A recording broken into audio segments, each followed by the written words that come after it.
When Daniel Moore dove into traffic to save a stranger's golden retriever on that freezing February night, he had no idea the dog's owner would become his boss the next morning, or that saving her beloved pet would ignite a romance that would threaten both their careers and force a struggling single father to prove his worth wasn't just handed to him by the woman he was falling for. This is a story about second chances, quiet courage, and the family we build when we refuse to give up. If you're watching from anywhere in the world, drop your city in the comments below. I want to see how far this story travels. And if you believe in stories where good people fight for what they deserve, hit that like button and stay until the end. You won't regret it. The wind off Lake Michigan cut through Daniel Moore's coat like a blade, sharp and unforgiving, the kind of cold that made February in Chicago feel personal. He pulled his collar tighter and kept walking, his breath forming small clouds that disappeared into the darkness. It was nearly 10 o'clock, and the riverfront was deserted except for the occasional jogger and the distant hum of traffic crossing the bridge overhead. Daniel had left his apartment 20 minutes ago, unable to sit still after tucking his daughter Emma into bed. She'd fallen asleep clutching the worn stuffed rabbit she'd had since she was 2, her small face peaceful in a way that made his chest ache. At 7 years old, she still asked sometimes when Mommy was coming home, even though it had been 3 years since the accident. 3 years since Daniel's world had collapsed, and then slowly, painfully, begun to rebuild itself into something he barely recognized. He wasn't supposed to be here, not in Chicago, not starting over as a junior attorney at 34, not raising a daughter alone in a city where he knew almost no one. But life had a way of stripping away plans and leaving only necessity. The job at Morrison & Hart had been his lifeline, his chance to claw back some stability after years of survival mode. Tomorrow would be his first day, and the weight of it sat heavy in his stomach. The path along the river was dimly lit, street lamps casting orange pools of light across the concrete. Daniel had always found clarity in movement, in the rhythm of walking when his mind refused to quiet. Tonight his thoughts circled the same worn track. Whether he could actually do this job, whether he was good enough, whether Emma would adjust to her new school, whether he was failing her by working the long hours that corporate law demanded. A bark shattered the silence. Daniel stopped, turning toward the sound. It came again, frantic, high-pitched, desperate. Through the darkness, he saw movement near the bridge, a flash of golden fur streaking toward the road where cars rushed past in both directions. His body reacted before his mind caught up. Daniel ran. The dog, a golden retriever he could see now, was running blind with panic, headed straight for the intersection. Daniel's lungs burned as he sprinted, closing the distance, his focus narrowing to that single point of motion. The dog reached the curb just as the sedan rounded the corner, headlights sweeping across the street.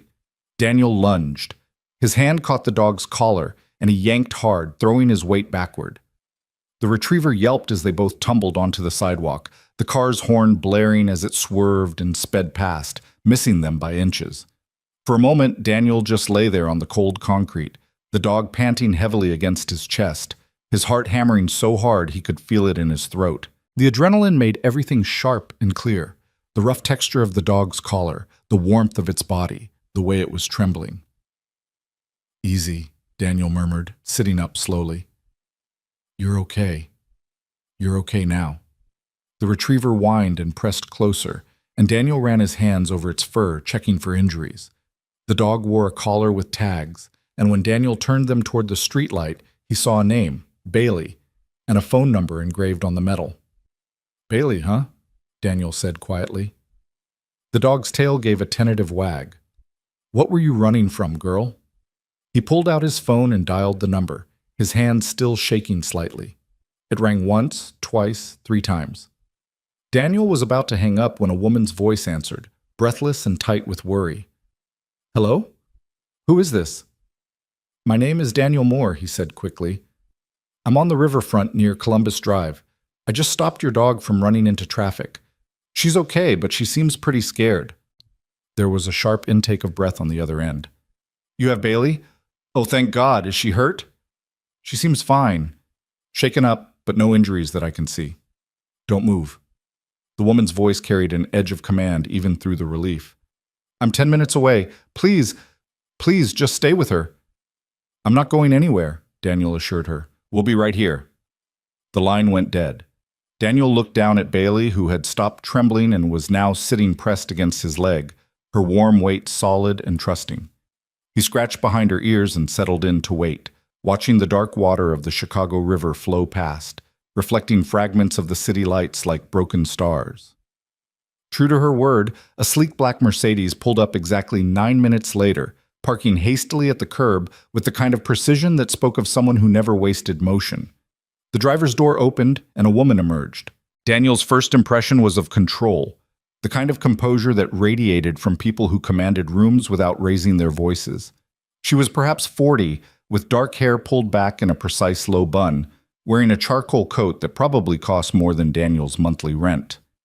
Even in the dim streetlight, he could see the tension in her shoulders, the way her eyes scanned the sidewalk until they found Bailey. And then the control shattered. "Bailey!" The woman's voice broke as she ran forward, dropping to her knees on the concrete without seeming to notice or care. The dog surged toward her, tail wagging frantically, and the woman wrapped her arms around the retriever's neck, her face pressed into golden fur. "Oh God, Bailey. Baby, I thought I'd lost you." Daniel stood back, giving them space, watching as the woman's shoulders shook. When she finally pulled back, her eyes were wet, and she was making no attempt to hide it. She looked up at Daniel, and he saw raw gratitude there, mixed with something that looked like residual fear. "Thank you." Her voice was unsteady. I can't thank you." "You don't need to thank me," Daniel said. "I'm just glad I was here." The woman stood slowly, one hand still resting on Bailey's head, as if she needed to maintain physical contact to believe the dog was real. Up close, Daniel could see that she was beautiful in a severe way, with sharp cheekbones and intelligent dark eyes that were currently red-rimmed from tears she wasn't bothering to wipe away. "How did she get out?" Daniel asked. "My housekeeper left the back gate unlatched." The woman's jaw tightened. "Bailey must have gone looking for me. I was working late, and Her voice caught. "She's terrified of being alone. After my divorce, she's the one constant I have. If something had happened to her—" She didn't finish the sentence. She didn't need to. Daniel understood that kind of fear, the terror of losing the thing that kept you grounded when everything else fell apart.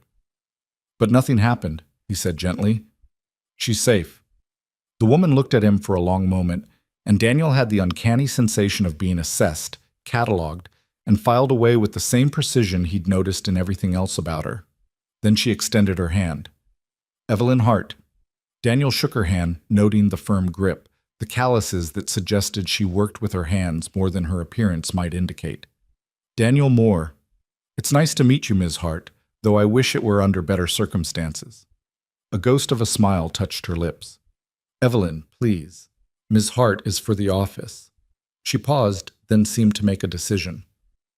"Let me at least buy you coffee, or dinner, something to thank you properly for what you did." "That's really not necessary. I insist." There was that command again, softer now, but unmistakable. "Tomorrow evening, there's a restaurant near my office that makes an excellent steak. 7 o'clock? Daniel hesitated. He'd need to arrange for his neighbor to watch Emma, and his first day at the new job would likely leave him exhausted, but something about Evelyn Hart's directness made it hard to refuse. And truth be told, he could use a night out, a moment to feel like a person instead of just a father and an employee. "All right," he agreed. 7 o'clock. "Where should I meet you?" Evelyn pulled out her phone and sent him a text with the restaurant's address. "Don't be late," she said, and this time the smile was fuller, more genuine. "I have very little patience for tardiness." Noted. She loaded Bailey into the back seat of the Mercedes, giving the dog one more long embrace before closing the door. When she turned back to Daniel, the composure was settling back into place, the vulnerability retreating behind professional armor. "Tomorrow, then," she said. "Tomorrow," Daniel confirmed. He watched the Mercedes pull away, its taillights disappearing into the flow of traffic. Only then did he realize his hands had finally stopped shaking. He checked his watch, nearly 11 now. Emma would be fast asleep, and he needed to get home. But he found himself standing there a moment longer, looking out at the dark river and wondering what exactly had just happened. It was only later, lying in bed and staring at the ceiling while Emma slept in the room next door, that Daniel realized he hadn't asked Evelyn what she did for a living or where her office was located. It seemed like an odd omission, but exhaustion was pulling at him, and tomorrow was coming whether he was ready or not. He set his alarm for 6 and closed his eyes, unaware that fate had already made its move, that the threads of his life were about to weave together in ways he couldn't possibly predict. The Morrison and Hart building rose 40 stories above the Chicago Loop, glass and steel gleaming in the weak morning sunlight. Daniel stood on the sidewalk, briefcase in hand, looking up at the structure that would house his professional future. His stomach churned with familiar anxiety, the same feeling he'd had before his first court appearance, before Emma's first day of kindergarten, before every major threshold he'd crossed in the past 3 years. He'd dropped Emma at school an hour ago, watching her walk through the doors with her backpack and her brave smile, and he'd felt the usual stab of guilt at leaving her, even though he knew she'd be fine. She was resilient, his daughter. She'd had to be. The lobby was impressive in an understated way. Marble floors, modern art on the walls, a reception desk staffed by a young woman with perfect posture and a professional smile. "Daniel Moore," he said when he reached the desk. "I'm starting today in the litigation department." "Of course, Mr. Moore. Welcome to Morrison and Hart." She handed him a visitor badge and a folder. "Take the elevators to the 32nd floor. Ms. Chen from HR will meet you there." The elevator ride was smooth and swift. When the doors opened, Daniel stepped out into a reception area that spoke of serious money, leather furniture, original artwork, floor-to-ceiling windows offering views of the city that made his breath catch. A woman in her 50s approached, hand extended. "Mr. Moore? I'm Patricia Chen. Welcome aboard." Her handshake was firm, her smile warm. "I hope you're ready to hit the ground running. We don't believe in gentle introductions here." "I appreciate that," Daniel said, and he meant it. He'd take challenging work over coddling any day. Patricia led him through a maze of hallways, pointing out conference rooms, the library, the break room. Associates worked behind glass-walled offices, and Daniel caught glimpses of people hunched over computers, talking on phones, surrounded by stacks of documents. It looked like controlled chaos, and something in him responded to it. The energy, the purpose, the sense that the work mattered. "Your office is here," Patricia said, stopping at a door near the end of the hall. It was small but had a window, which Daniel hadn't expected. "You'll be working primarily with John Reeves initially. He's senior counsel on the Hartwell case. It's our biggest active litigation, so you're jumping into the deep end." "I'm ready," Daniel said. Patricia studied him for a moment, and he had the sense she was deciding whether to believe him. Whatever she saw must have satisfied her because she nodded. "Good. John will come find you around 9 to get you oriented. In the meantime, make yourself comfortable.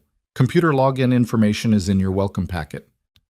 She left him there, and Daniel set down his briefcase, taking a moment to absorb the reality of where he was. His office was sparse: desk, chair, computer, empty bookshelves waiting to be filled. But it was his, earned through years of night school while working full-time, through the bar exam he'd passed on his second try, through every sacrifice he'd made to get here. He was unpacking his briefcase when a knock sounded at his door. A man stood there, mid-50s, graying hair, expensive suit, the kind of person who looked perpetually skeptical. "Daniel Moore?" the man asked. "That's me." "John Reeves. Welcome to the war zone." He didn't smile. "You have litigation experience?" 3 years at a small firm in Milwaukee, Daniel said. "Mostly civil litigation, some employment law." John made a non-committal sound. "Well, this isn't Milwaukee.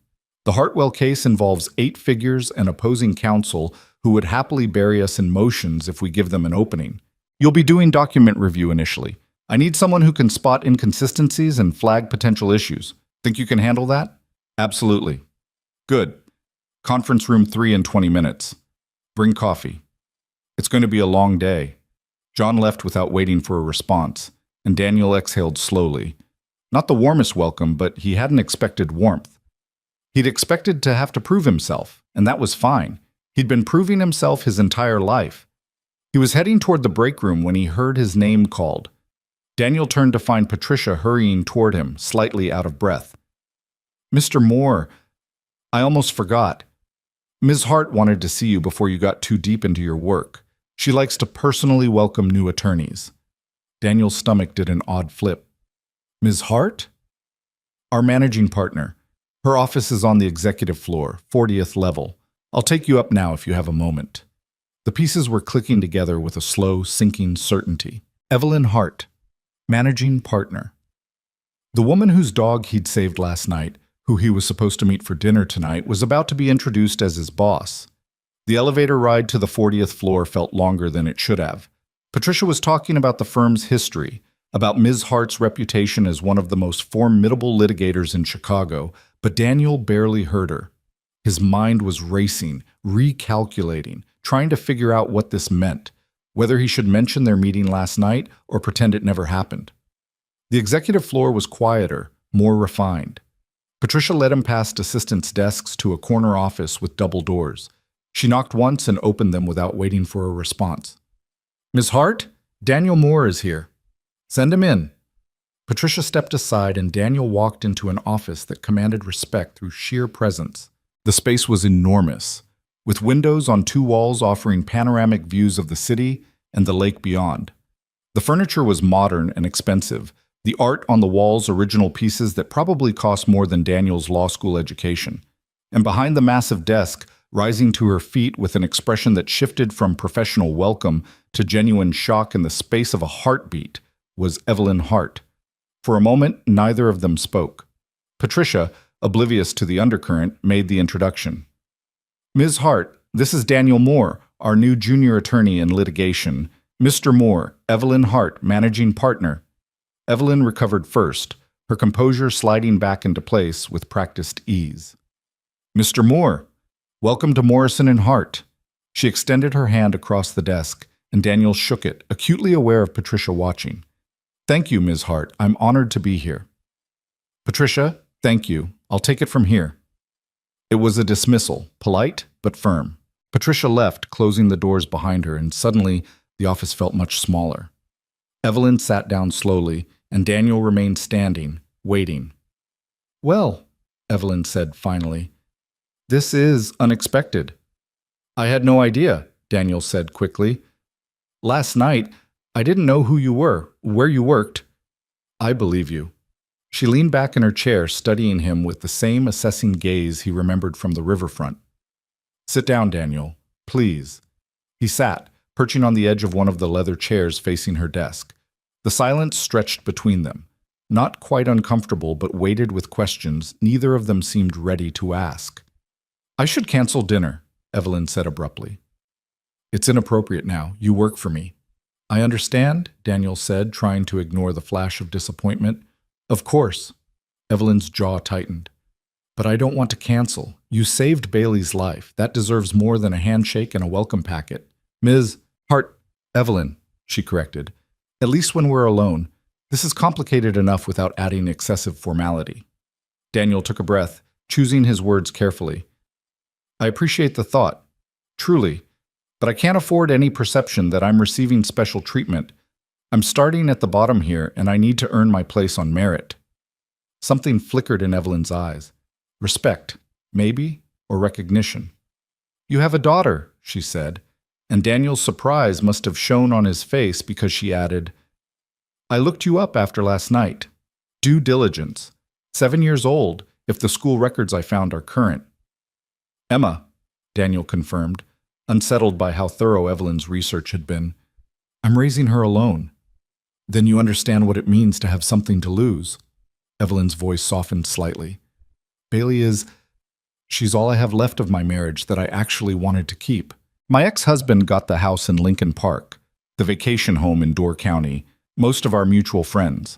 I got the dog and the career. It seemed like a fair trade at the time." The vulnerability in her admission caught Daniel off guard. This wasn't the managing partner speaking. This was the woman who'd knelt on cold concrete and cried into her dog's fur. "I get it," Daniel said quietly. "After my wife died, Emma was the only thing that kept me from falling apart completely. Everything else was just noise." Evelyn nodded, and for a moment they simply looked at each other, two people who'd learned to build walls and weren't sure whether to lower them. "Dinner," Evelyn said finally. "One meal, as a thank you. After that, I'm your boss and you're my employee, and we maintain appropriate professional boundaries. Agreed?" Daniel knew he should say no. Every instinct warned him that getting personally involved with the managing partner, even for a single dinner, was a terrible idea. But something in Evelyn's expression stopped him, a loneliness that mirrored his own, a hunger for connection with someone who might actually understand. "Agreed," he said. 7 o'clock. Don't be late. She was smiling slightly now, and Daniel found himself smiling back. "Yes, ma'am." "Now get out of my office before someone starts wondering why the new junior attorney is getting a private audience with the managing partner on his first day." Daniel stood but hesitated at the door. "Evelyn?" "Yes?" "Thank you for the opportunity to work here. I won't waste it." "I don't think you will," she said, and he could hear the sincerity beneath the professional tone. "Now go find John before he decides you're not serious about the job." The rest of the day passed in a blur of names, faces, and information. John Reeves was exacting and impatient, but Daniel quickly realized the man was brilliant. His grasp of the Hartwell case was encyclopedic, his strategic thinking several moves ahead of opposing counsel. The document review was tedious but necessary, and Daniel threw himself into it with the focus that had gotten him through law school while working full-time and raising a toddler.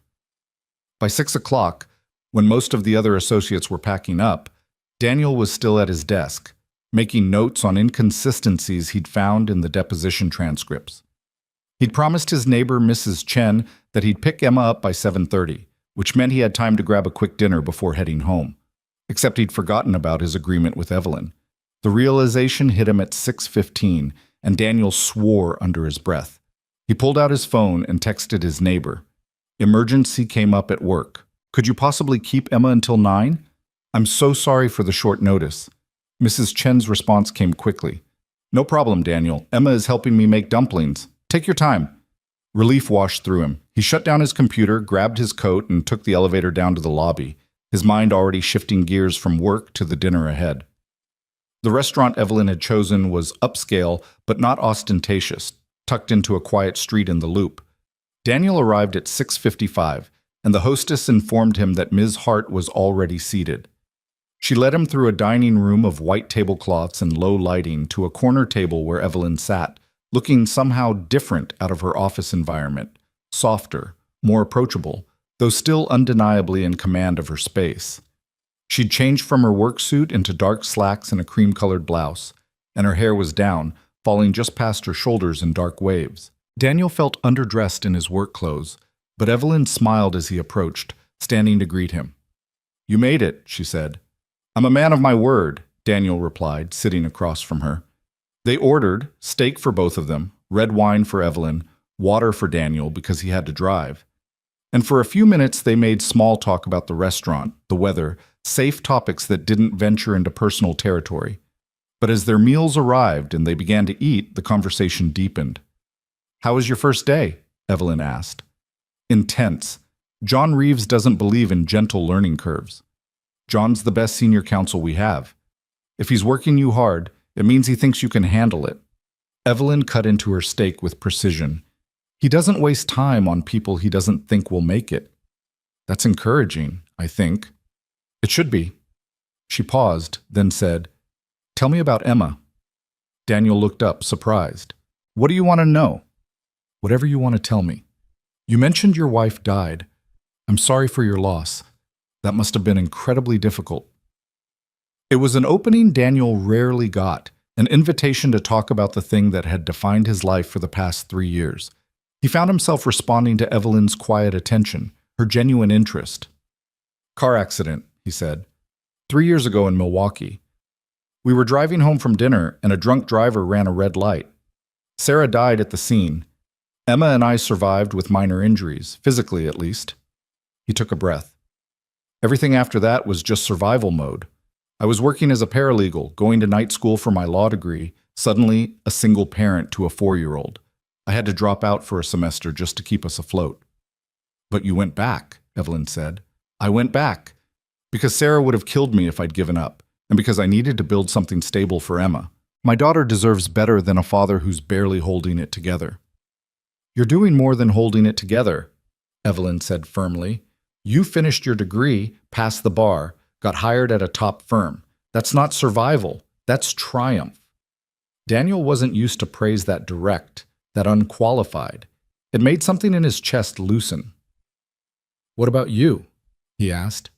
You mentioned a divorce. Evelyn's expression tightened almost imperceptibly. 3 years ago, same as your loss. Though mine was more of a slow bleed than a sudden trauma. Richard, my ex-husband, couldn't handle being married to someone whose career eclipsed his. He wanted a wife who would scale back, maybe go in-house somewhere less demanding, be available for dinner parties and charity events. When I made managing partner, it was the beginning of the end. He asked you to give up your career? He suggested it would be better for our marriage. Evelyn's voice carried an edge of old anger, as if my ambition was a character flaw instead of what got me where I am. The divorce was brutal. He fought me on everything out of spite. By the time it was over, I'd won the firm but lost everything else I thought I was building. Except Bailey, Daniel said. Evelyn's face softened. Except Bailey. She was supposed to be our dog, but Richard didn't fight for custody, said he didn't have time for a pet in his new life. The bitterness in her voice was clear. So she became mine, and honestly, she's been better company than most humans I know. They both smiled at that, and Daniel felt the last of the awkwardness between them dissolve. Here, in this quiet corner of the restaurant, they weren't managing partner and junior attorney. They were two people who'd survived loss and were still figuring out how to rebuild. Can I ask you something? Daniel said. Why did you really insist on this dinner? Evelyn considered the question, her fingers tracing the stem of her wine glass. Because when you saved Bailey last night, you didn't hesitate. You just acted. And when I thanked you, you didn't try to leverage it or make it into something it wasn't. You were just decent, kind. And I realized I don't encounter that very often in my world. Your world seems pretty isolated, Daniel observed. It is. When you're the boss, people treat you differently. They're careful, calculating. Even my friends, the ones I have left. There's always this awareness of my position, my power. It gets exhausting. I can imagine. Daniel paused. For what it's worth, I don't see you that way. How do you see me? It was a direct question, and it deserved a direct answer. As someone who's worked incredibly hard to get where you are. Someone who's lonely in a way that success doesn't fix. Someone who loves her dog enough to cry in front of a stranger. Evelyn's eyes glistened, but she blinked it away quickly. That's a very accurate assessment, Mr. Moore. Daniel, he corrected gently. Daniel, she smiled. I'm glad Bailey ran away last night. Even if it terrified me, it brought you into my orbit. That feels like something worth being grateful for. The moment hung between them, weighted with possibility and danger in equal measure.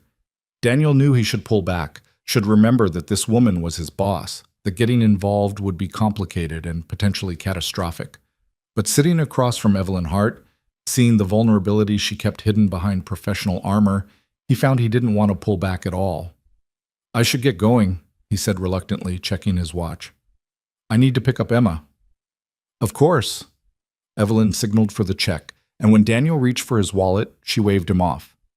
This is my thank you, remember? I'm paying. They walked out together into the cold night air. Evelyn's car was parked nearby, and they stood beside it for a moment, the city humming around them. Tomorrow, Evelyn said, when we're at the office. You're my boss, Daniel finished. I'm just another junior attorney. I understand. Good. But she didn't move to get in her car. Daniel? Yes? Thank you for dinner, for last night, for being someone I can talk to without feeling like I have to perform. Anytime, Daniel said, and meant it. He watched her drive away, then walked to his own car, his mind full of contradictions. He'd come to Chicago to rebuild his life, to create stability for Emma, to prove he could make it in a world that had knocked him down repeatedly. Getting emotionally entangled with his boss wasn't part of that plan. But as Daniel drove through the city streets toward Mrs. Chen's apartment, he couldn't shake the feeling that some things couldn't be planned for, that fate had its own agenda, and that saving a golden retriever from traffic might have been the first step toward something he'd stopped believing in 3 years ago. Emma was awake when he arrived, covered in flour and grinning as Mrs. Chen handed her over. "We made dumplings, Daddy. Mrs. Chen said I was a natural." "I bet you were, sweetheart." Daniel hugged her close, breathing in the familiar scent of her strawberry shampoo. "Ready to go home?" On the drive back to their apartment, Emma chattered about her day, the new friend she'd made at school, the art project they'd started, the book her teacher had read at story time. Daniel listened, responded, let her voice fill the silence, grateful as always for this bright, resilient little person who'd given him a reason to keep fighting when everything else had fallen apart. That night, after Emma was asleep, Daniel stood at his window looking out at the Chicago skyline, thinking about Evelyn Hart and the complications ahead, about second chances and the courage it took to reach for them. Tomorrow he'd go back to being a junior attorney, to proving himself through work and merit. But tonight, for just this moment, he let himself imagine possibilities he'd thought were dead and buried with his wife. The city glittered in the darkness, full of promise and peril, and Daniel felt something shift inside him, the first crack in the armor he'd built around his heart, the first whisper of hope that maybe, just maybe, he could have more than survival. He just had to be brave enough to reach for it. The first 2 weeks at Morrison and Hart passed in a controlled avalanche of work. Daniel arrived early and stayed late, absorbing everything John Reeves threw at him with a focus that bordered on obsessive. The Hartwell case was massive, a pharmaceutical company accused of suppressing clinical trial data, and the discovery alone involved tens of thousands of documents. Daniel read until his eyes burned, made notes until his hand cramped, and gradually began to see the patterns that John had been testing him to find. "You're not as slow as I thought you'd be," John said one Thursday afternoon, which Daniel had learned was high praise from a man who believed compliments bred complacency. "Thank you, I think." "Don't let it go to your head. You still miss things, but you're learning." John dropped another stack of files on Daniel's desk. "Depositions start next week. I want you observing, taking notes on witness credibility. Think you can handle that?" "Absolutely." What John didn't know, what Daniel was careful never to reveal, was that he worked through lunch most days, stayed until 9 or 10 at night after picking Emma up from Mrs. Chen's, then reviewed case materials after his daughter went to sleep. The schedule was brutal, but Daniel had lived through worse.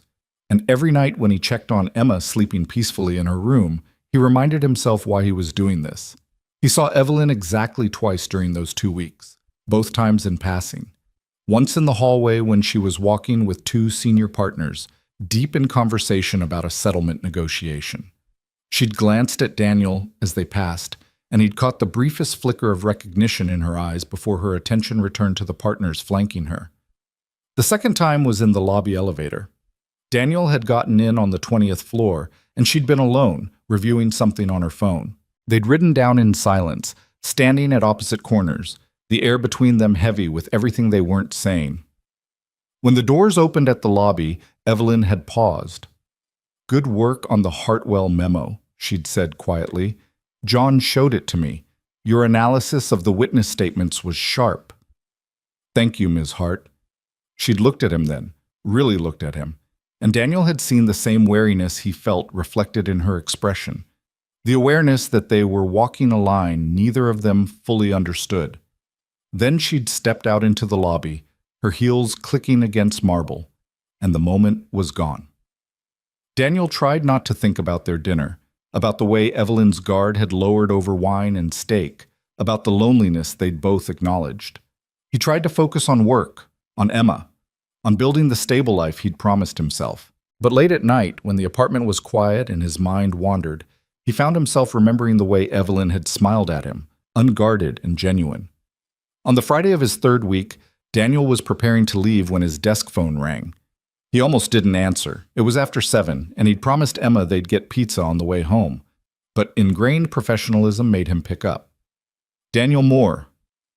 "Mr. Moore, this is Jessica from Ms. Hart's office." The voice was crisp, efficient. "Ms. Hart would like to see you. Are you still in the building?" Daniel's stomach tightened. "Yes, I'm here." "She'll see you now, 40th floor." The line went dead before Daniel could respond. He grabbed his jacket and headed for the elevators, his mind racing through possibilities. Had he made a mistake on something? Was this about their dinner 3 weeks ago? Had someone seen them together and drawn conclusions? The executive floor was quiet this late, most of the support staff gone for the weekend. Jessica, a woman in her 30s with severe glasses and an expression that suggested she tolerated no nonsense, gestured toward Evelyn's office. "Go ahead. She's expecting you." Daniel knocked once and entered. Evelyn stood at her windows, looking out at the city lights beginning to emerge in the dusk. She didn't turn when he came in. "Close the door, please." He did, the soft click seeming very loud in the quiet office. Evelyn finally turned, and Daniel saw tension in every line of her body. "I'm going to ask you something, and I need you to be completely honest with me," she said without preamble. "Have you told anyone about our dinner?" "No one," Daniel said immediately. "I wouldn't. Not even casually? Not a mention to another associate, not a comment to a friend?" "I don't have friends here yet, Ms. Hart, and I understand what's at stake if people think there's something inappropriate between us." Evelyn's shoulders relaxed fractionally. "Good, because someone is asking questions." Daniel felt cold spread through his chest. "What kind of questions?" "Patricia Chen mentioned to me today that she'd heard from another HR staff member that the new junior attorney had gotten a personal welcome from me on his first day. She wanted to know if that was our new policy for all hires." Evelyn's jaw was tight. "I told her you'd made an impression during your interview process, and I wanted to personally ensure we made you feel valued." She seemed satisfied, but it reminded me how carefully we need to tread. "I understand." "Do you?" Evelyn moved closer, and Daniel caught a hint of her perfume, something subtle and expensive. "Because I'm not sure I do anymore. I haven't been able to stop thinking about our conversation, about how easy it was to talk to you, and that's dangerous for both of us." Daniel knew he should agree, should reinforce the boundaries they'd established. Instead, he heard himself say, "I haven't stopped thinking about it either." The admission hung between them. Evelyn's expression shifted, surprise, then something that looked like relief, then caution reasserting itself. "We can't do this," she said, but her voice lacked conviction. "I know. You work for me. I'm your boss. Any relationship beyond professional would be completely inappropriate." "I know," Daniel repeated. "Then why are we still talking about it?" There was frustration in her voice now, directed at herself more than him. Daniel took a careful breath. "Because I think we both recognize something in each other, something that doesn't come along very often, and pretending that's not real doesn't make it go away." Evelyn laughed, but there was no humor in it. "You're very direct, Mr. Moore. I learned a long time ago that life's too short for games. When my wife died, it taught me that nothing is guaranteed. So when something feels important, I don't ignore it. Even when it's complicated? Especially then." Evelyn studied him for a long moment. "I could fire you," she said finally. "It would solve the problem." "You could," Daniel agreed, "but you won't. Because I'm good at my job and you don't make decisions based on personal discomfort." A smile ghosted across her face. "You're very sure of yourself." "Not really. I'm terrified most of the time. But I'm also 34 years old, raising a daughter alone, and trying to build something that matters. I can't afford to be anything less than honest." Evelyn moved to her desk and sat down, gesturing for Daniel to take one of the chairs across from her. The shift felt deliberate, creating physical and psychological distance, reasserting the professional dynamic. "Here's what's going to happen," she said, her voice taking on the authoritative tone he recognized from meetings. "We maintain absolute professionalism at work. No private conversations, no personal meetings, nothing that could be misconstrued. You continue to prove yourself through your work, and I continue to treat you exactly like every other junior associate." "Agreed."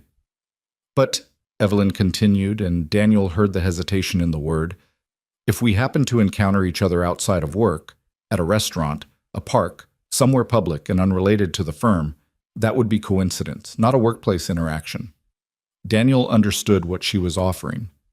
"Coincidence," he repeated carefully. "Like running into each other at the riverfront on a Saturday morning.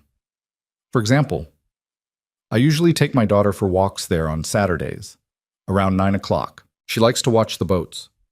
I often walk Bailey around the same time, Evelyn said, her eyes meeting his. It's good exercise for her. They were both silent, acknowledging the line they were carefully stepping over while maintaining plausible deniability. It was a risk, one that could explode in both their faces if anyone connected the dots.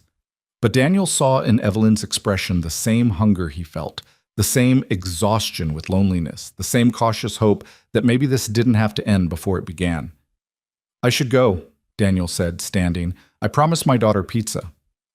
How is Emma adjusting to Chicago? The question was casual, but Daniel heard the genuine interest beneath it. Better than I expected. She's made friends at school. My neighbor has been wonderful about watching her when I work late. She's resilient. She gets that from her father, I imagine. Daniel met Evelyn's gaze.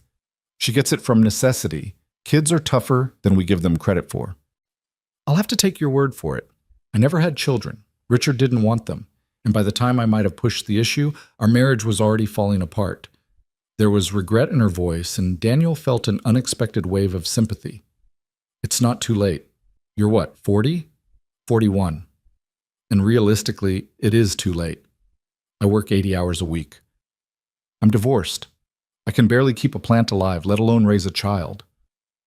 You keep Bailey alive, Daniel pointed out, and you're clearly devoted to her. That's different. Not as different as you think. Both require commitment, consistency, love. You have those in you. I saw it that night on the riverfront. Evelyn looked down at her hands. You see things in me I'm not sure exist anymore. Then I see clearer than you do. She looked up, and something in her expression made Daniel's breath catch. Vulnerability, raw and undefended, the kind that people like Evelyn Hart spent years learning to hide. Saturday, she said quietly, 9 o'clock, riverfront near the bridge. We'll be there. Daniel left her office feeling like he'd crossed a threshold he couldn't uncross. The elevator ride down felt longer than usual, and when he stepped out into the lobby, the evening air hit him like a wake-up call. He was playing with fire. He knew that. Getting involved with Evelyn could destroy his career, could destabilize the life he was trying to build for Emma. But walking away felt impossible, like denying gravity or trying not to breathe. He picked up Emma from Mrs. Chen's apartment, endured her excited chatter about the spelling test she'd aced, and drove to their favorite pizza place. Over cheese slices and soda, his daughter talked about her week, and Daniel listened with half his attention while the other half replayed every word of his conversation with Evelyn. Daddy, you're not listening, Emma said, pulling him back to the present. I'm sorry, sweetheart. What did you say? I said, can we go to the river tomorrow morning, like we used to in Milwaukee? Daniel's chest tightened at the synchronicity. Actually, I was thinking the same thing. How does 9 o'clock sound? Emma's face lit up. Really? Can I bring my bike? Absolutely. That night, after Emma was asleep, Daniel stood at his window looking out at the city, wondering if Evelyn was doing the same thing from her much more expensive view 40 floors above the loop. He wondered if she was second-guessing their plan, if she was lying awake running through all the ways this could go wrong. He wondered if she felt the same pull he did, the same reckless hope. His phone buzzed, a text from an unknown number. Don't overthink this. See you tomorrow. E. Daniel stared at the message, then typed back, too late, already overthinking. See you at 9. Her response came quickly. Good, I'd be worried if you weren't. He fell asleep that night with his phone on his nightstand, a small smile on his face, and a sense that his carefully controlled life was about to become significantly more complicated. Saturday morning dawned clear and cold, the kind of winter day that made Chicago feel both brutal and beautiful.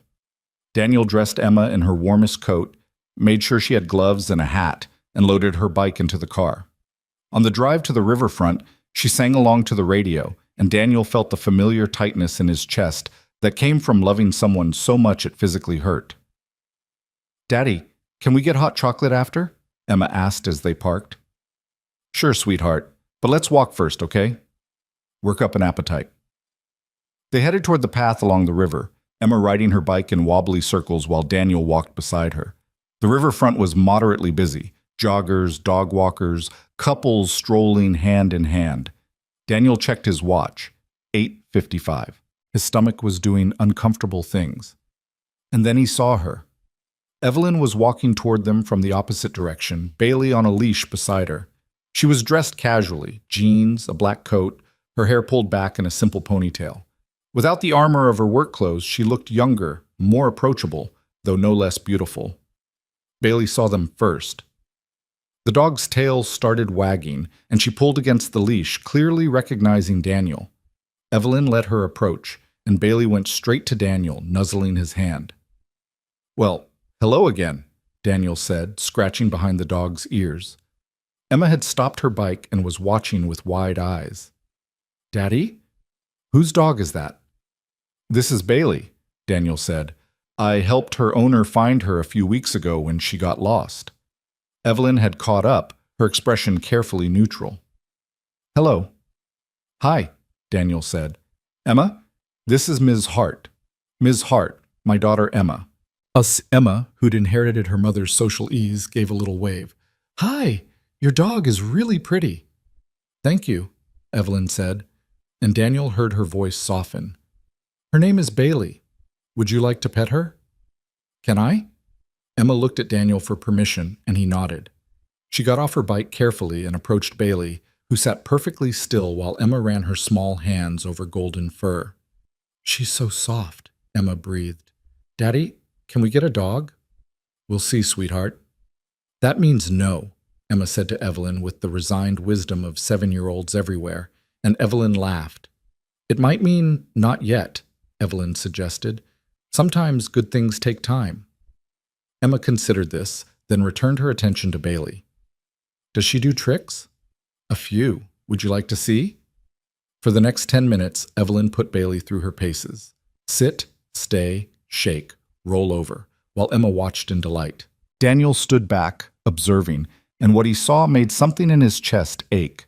Evelyn was patient with Emma, encouraging, her usual controlled demeanor relaxed into something approaching warmth. And Emma responded to it, asking questions, laughing, completely at ease. "Can Bailey walk with us?" Emma asked finally. "Please?" Evelyn looked at Daniel, a question in her eyes. He nodded slightly. "I think Bailey would like that," Evelyn said. "If it's all right with your dad." They fell into step together, Emma riding ahead on her bike while Bailey trotted beside her, Evelyn and Daniel following at a distance that allowed for conversation. "She's wonderful," Evelyn said quietly. "You've done an amazing job with her." "She makes it easy. She's always been resilient, even when things were hardest." "Does she remember her mother?" It was a delicate question, and Daniel appreciated that Evelyn asked it. "Some. She remembers feelings more than specifics, remembers feeling loved, feeling safe. I talk about Sarah with her, keep her mother present. It's important that Emma knows where she came from." "That's generous of you. Some people would want to move on, start fresh." "Sarah was half of Emma. How could I erase that?" Daniel paused. "Besides, I don't believe in pretending the past didn't happen. It shapes us. Ignoring it doesn't make it less real." They walked in comfortable silence for a moment, watching Emma and Bailey ahead of them. The morning sun glinted off the river, and the city felt almost peaceful. "This is nice," Evelyn said finally. "Just being. Not performing or managing or strategizing, just existing." "Is that rare for you?" "It's almost non-existent. I can't remember the last time I did something this simple without an agenda." She glanced at him. "Even this has an agenda, technically." "Does it?" "We both know this isn't coincidence, Daniel. We orchestrated it. We're testing something." He couldn't argue with that. "And what's the verdict so far?" Evelyn watched Emma, who'd stopped to point out a boat to Bailey. "It's dangerous," she said softly, "because it feels right. And things that feel this right are usually the things that destroy us. Or save us. You're an optimist. I'm a realist. I know the risks, but I also know that life's too short to run from something good just because it's complicated." Emma came riding back, breathless and grinning. "Ms. Hart, Bailey is the best dog ever. Does she like kids?" "She loves kids," Evelyn said. "She volunteers as a therapy dog at Children's Memorial Hospital once a month." "Really?" Emma's eyes went wide. "That's so cool. What does she do there?" "She visits children who are sick and helps them feel better. Sometimes just petting a dog can make someone feel less scared or sad. Emma absorbed this with serious consideration. That's really important work. Bailey is basically a hero. I think so too, Evelyn agreed, and Daniel saw her blink rapidly, touched by Emma's earnestness. They walked for another hour, stopping for hot chocolate at a cafe near the water. Emma chattered away, completely comfortable, asking Evelyn about Bailey and her job and whether she liked living in Chicago. Evelyn answered with more patience than Daniel had expected, never condescending, treating Emma's questions with the same respect she'd give an adult. When they finally parted ways, Emma hugged Bailey goodbye and thanked Evelyn profusely. "Can we see them again?" Emma asked as they walked back to the car. "I really like Ms. Hart, and Bailey is the best." Daniel's heart clenched. "Maybe, sweetheart, but Ms. Hart is very busy with work." "She said she walks Bailey every Saturday at 9, Emma pointed out with the logic of childhood. "So maybe we'll just accidentally see them again." "Maybe we will." That afternoon, while Emma napped, Daniel's phone buzzed with a text from Evelyn. "She's remarkable. You should be very proud." He typed back, "I am. Thank you for being so kind to her." "It wasn't kindness. I genuinely enjoyed her company. She's real in a way most people aren't." Daniel stared at that message for a long time, understanding what Evelyn wasn't saying, that she was lonely, that genuine connection was rare in her world, that this morning had meant something to her beyond the testing of their attraction. "Same time next week?" he typed. The response took longer this time, and Daniel could imagine Evelyn weighing the decision, calculating the risks. Finally, "Yes, same time." Over the following weeks, Saturday mornings became their ritual. They'd meet at the riverfront, walk with Emma and Bailey, stop for hot chocolate, talk about everything except work. Evelyn and Emma formed an unexpected bond. The childless executive and the 7-year-old building a relationship based on mutual affection for a golden retriever and a growing genuine fondness. Daniel watched it happen with a mixture of joy and terror. Joy because seeing Evelyn laugh at Emma's jokes, seeing his daughter light up when they spotted Bailey, felt like watching his fractured world knit itself into something whole. Terror because he knew how much it would hurt Emma if this fell apart, knew that he was gambling with his daughter's heart as much as his own. At work, they maintained absolute professionalism. Daniel rarely saw Evelyn in the office, and when he did, their interactions were brief and formal.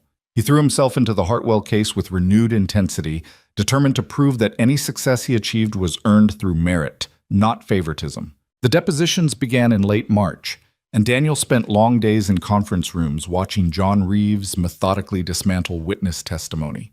He took notes, spotted inconsistencies, and gradually began to understand the deeper strategy at play. One evening, after a particularly brutal deposition, John actually smiled at him. "You're developing an instinct for this," John said. "I had my doubts initially, but you might actually make a decent litigator." Coming from John, it was practically a standing ovation. Daniel went home that night feeling like maybe, just maybe, he was building something real, professionally and personally. But he should have known that nothing good came without a price. The hammer fell on a rainy Tuesday in early April, and it came from a source Daniel hadn't anticipated. He was in his office reviewing discovery documents when his phone rang. Internal extension, not one he recognized.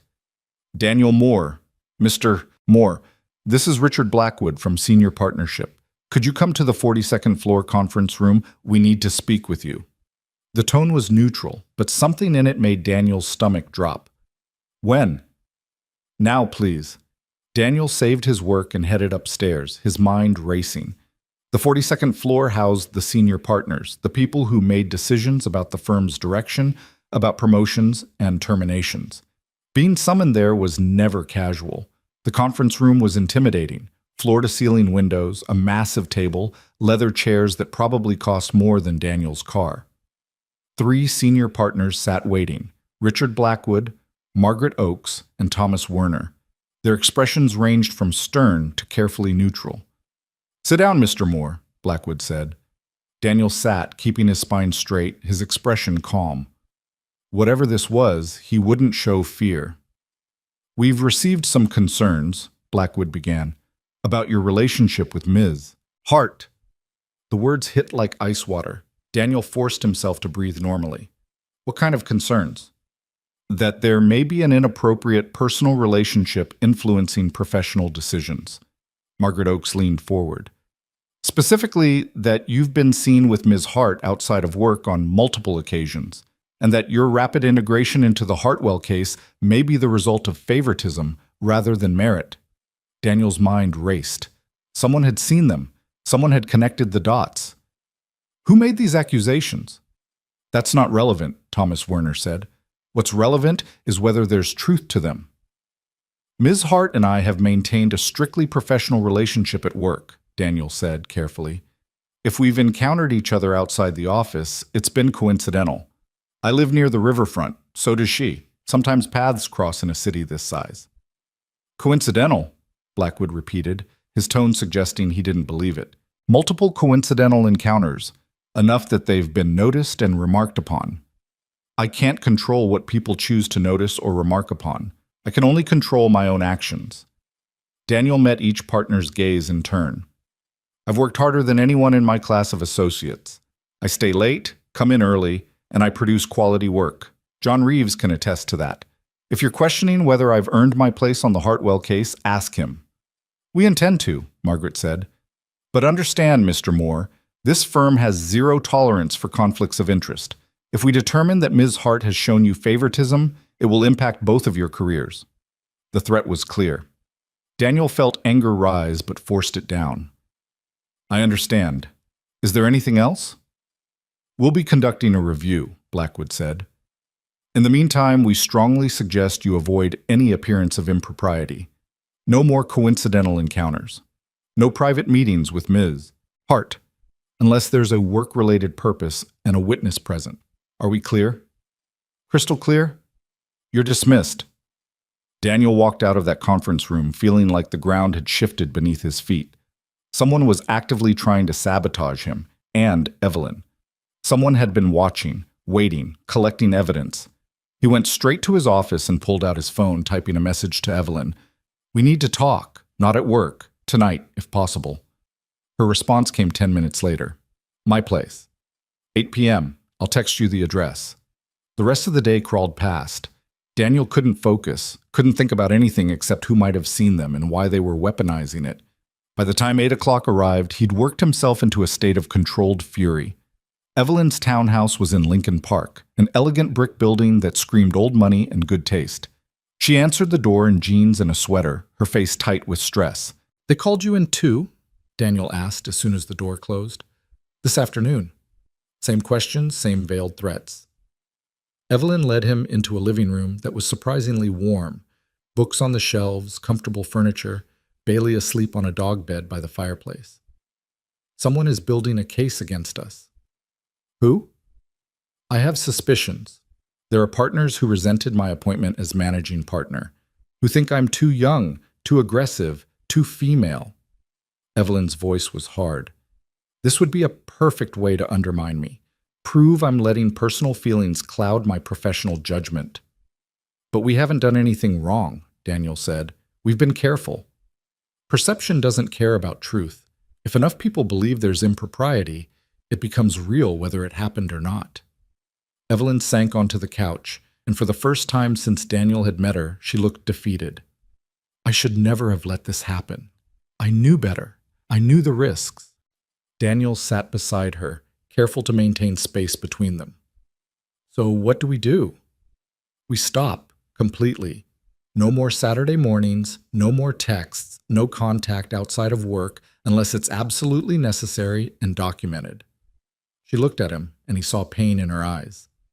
We protect your career and my authority by cutting this off before it goes any further. That's the safe choice, Daniel said slowly. The smart choice. But I don't want to make it.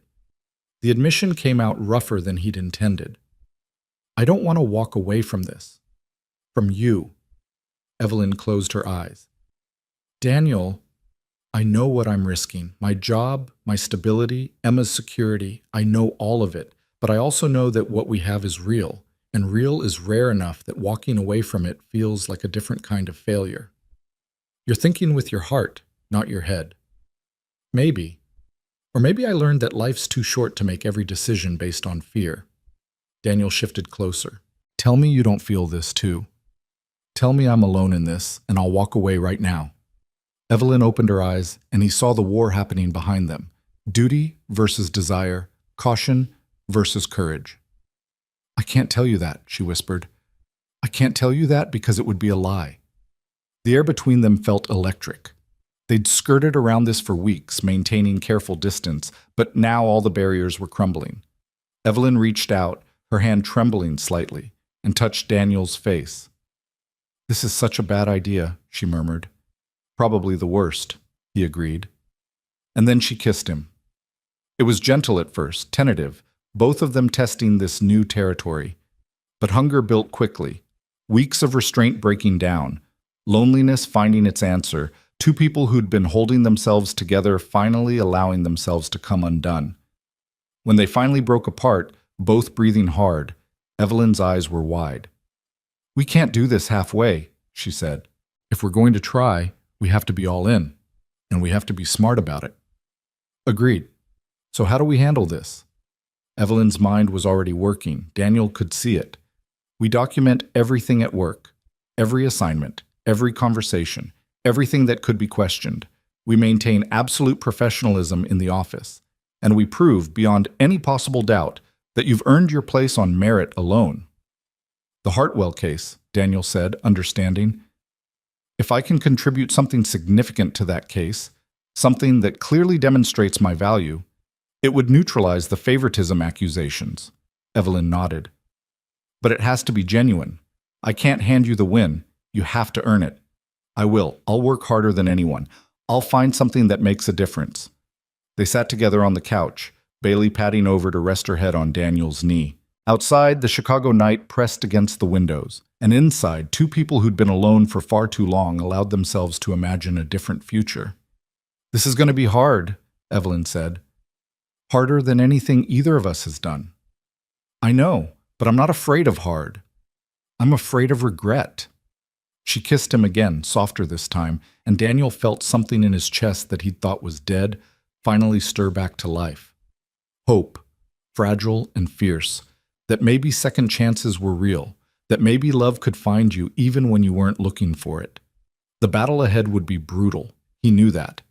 But sitting there with Evelyn, Bailey warm against his leg, the city lights glittering beyond the windows, Daniel Moore decided that some things were worth fighting for, even if the fight might destroy him, especially then. Daniel left Evelyn's townhouse just after midnight, his mind racing with equal parts exhilaration and dread. The kiss had changed everything, transformed their careful dance into something undeniable and dangerous. As he drove through the empty Chicago streets toward his apartment, he replayed their conversation, the way Evelyn's walls had finally come down, the vulnerability in her eyes when she'd admitted she felt this too. But vulnerability didn't pay bills or protect careers. Strategy did, and they'd need every ounce of strategic thinking to survive what was coming. Emma was asleep when he got home, Mrs. Chen dozing on the couch with the television playing quietly. Daniel paid her extra for the late night and thanked her profusely, then stood in Emma's doorway watching his daughter sleep, her small chest rising and falling with peaceful rhythm. Everything he did now would impact her. Every choice, every risk. The weight of that responsibility sat heavy on his shoulders. Monday morning arrived too quickly. Daniel was at his desk by 7, determined to prove himself through sheer force of will and meticulous work. He'd spent Sunday night reviewing every document in the Hartwell case again, looking for angles others might have missed, connections that could shift their strategy. John Reeves appeared at his door at 8:30, coffee in hand, his expression unreadable. Conference room, now. Bring everything you have on the witness depositions. Daniel gathered his files and followed, his pulse quickening. The conference room was already occupied. John, 2 other senior attorneys, and a video screen showing Margaret Oakes from the senior partnership. Mr. Moore, Margaret said from the screen, her tone clipped. John tells us you've been doing exceptional work on document analysis. We'd like to hear your assessment of the deposition testimony directly. This was a test. Daniel understood that immediately. They were evaluating whether he'd actually earned his position or whether Evelyn had been inflating his contributions. Of course. Daniel opened his primary file, forcing his voice to remain steady and professional. The key issue is consistency. The plaintiff's witnesses claim they raised concerns about the clinical trial data in 2023, but their email records show significant gaps in that timeline. Specifically, Dr. Patricia Henderson testified that she sent multiple warnings to senior management between March and June of 2023, but we've only recovered 2 emails from that period, both vague and nonspecific. That could just be incomplete document preservation, one of the senior attorneys said. Possibly. But Dr. Henderson's email habits show a different pattern. In every other area of her work, she's meticulous about documentation. She sends follow-up emails, confirmation requests, detailed summaries. But suddenly, on the most critical issue in this case, she becomes vague and sparse. That's inconsistent with her established behavior. Margaret leaned forward on the screen. What are you suggesting? I'm suggesting her testimony is either exaggerated or fabricated, and I think we can prove it through pattern analysis of her communication style across different issues. If we can show a jury that her alleged warnings don't match her documented professional habits, we undermine her credibility on the central claim. The room was quiet for a moment. John was nodding slowly, and Daniel saw a flicker of approval in his expression. That's solid reasoning, Margaret said finally. Have you documented this analysis? I have a preliminary memo prepared. I can have a full report on your desk by end of day. Do that. Margaret's gaze was sharp, assessing. And Mr. Moore? This is the kind of work we expect from all our associates, regardless of who they know. The message was clear. Daniel met her eyes through the screen. Understood, ma'am. I have no interest in special treatment. I'm here to do the work. After the meeting ended and the others filed out, John lingered, closing the conference room door. You're being scrutinized, he said without preamble. I assume you know why. I have some idea. Whatever is or isn't happening between you and Evelyn Hart is your business. But it becomes my business when it affects this case. I need to know, can you handle the pressure? Because if you're going to crack under it, I'd rather know now. Daniel appreciated the directness. I won't crack, and I won't let anything compromise this case. You have my word on that. John studied him for a long moment. Your analysis this morning was sharp. That pattern recognition, that's the kind of thinking that wins cases. Keep producing work like that, and no one can touch you. That's the plan. Good. Because I'm putting you on the witness prep team for Dr. Henderson's cross-examination. You found the weakness, you help exploit it. It was an opportunity, and a test rolled into one. Daniel felt a surge of determination. Thank you. I won't let you down. The next 2 weeks blurred into a relentless cycle of work. Daniel arrived before dawn and stayed past midnight, building the case against Dr. Henderson's credibility. He cross-referenced hundreds of her emails, documented her communication patterns, created visual presentations showing the stark contrast between her normal, meticulous style and her sudden vagueness on the critical issue. He worked with a focus that bordered on obsessive, driven by the need to prove himself and protect what he and Evelyn were building. He saw Evelyn exactly 3 times during those 2 weeks, always in professional settings with witnesses present, once in the elevator with 2 other associates, once passing in the hallway while she was talking with clients, once in a large firm meeting where she presented quarterly results, and he sat in the back row taking notes. Each time, their eyes met for the briefest moment, and Daniel felt the electric current of everything unsaid running between them. At home, Emma noticed his exhaustion. Daddy, are you okay? You look really tired. Just working hard, sweetheart, but it's important work. Is it helping people? The question stopped him. Emma had inherited her mother's moral clarity, her sense that work should matter beyond just earning money. Yes, Daniel said, realizing it was true. We're making sure a big company can't lie about whether their medicine is safe. That helps a lot of people. Emma considered this seriously. That's good, but you should still sleep more. Mrs. Chen says you work too much. Mrs. Chen worries too much. She says that's what neighbors are for. Daniel hugged his daughter close, breathing in the strawberry scent of her shampoo, grounding himself in what mattered most. How about this weekend we take a break from the river and do something fun, just you and me? Emma's face lit up. Really? Can we go to the Science Museum? They have a new dinosaur exhibit. Absolutely. Saturday, all day. Just us. But when Saturday came, Daniel's phone rang at 7 in the morning. John Reeves, his voice tight with urgency. We have a problem. Dr. Henderson's attorney just filed a motion to exclude your pattern analysis. They're calling it speculative and prejudicial. Emergency hearing is Monday morning, and we need our response filed by Sunday evening. I need you at the office in an hour. Daniel looked at Emma, still asleep in her bed, and felt the familiar tear between duty and fatherhood. I'll be there. He called Mrs. Chen, who agreed to take Emma for the day, despite it being her own day off. When Emma woke up and learned their plans were canceled, her disappointment cut through him like a blade. You promised, she said quietly, and that was somehow worse than if she'd cried or yelled. I know, baby, I'm so sorry, but this is really important for work and I have to go. We'll go next Saturday, I promise. You said that last time. Daniel knelt in front of her, taking her small hands in his. You're right. I did. And I'm going to do better. But right now, I need you to understand that sometimes grown-ups have to make hard choices. This job, it's what keeps us safe, keeps us in this apartment, keeps you in your school with your friends. I wish I could be two places at once, but I can't. Emma's lower lip trembled, but she nodded.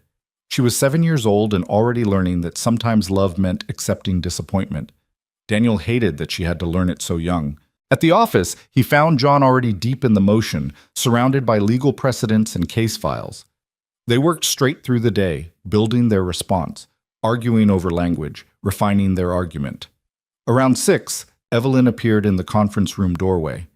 I heard about the motion. How bad is it? Manageable, John said. Daniel's work is solid. We just need to frame it properly. Evelyn's gaze moved to Daniel, and he saw concern there, carefully masked but present. Do you need additional resources?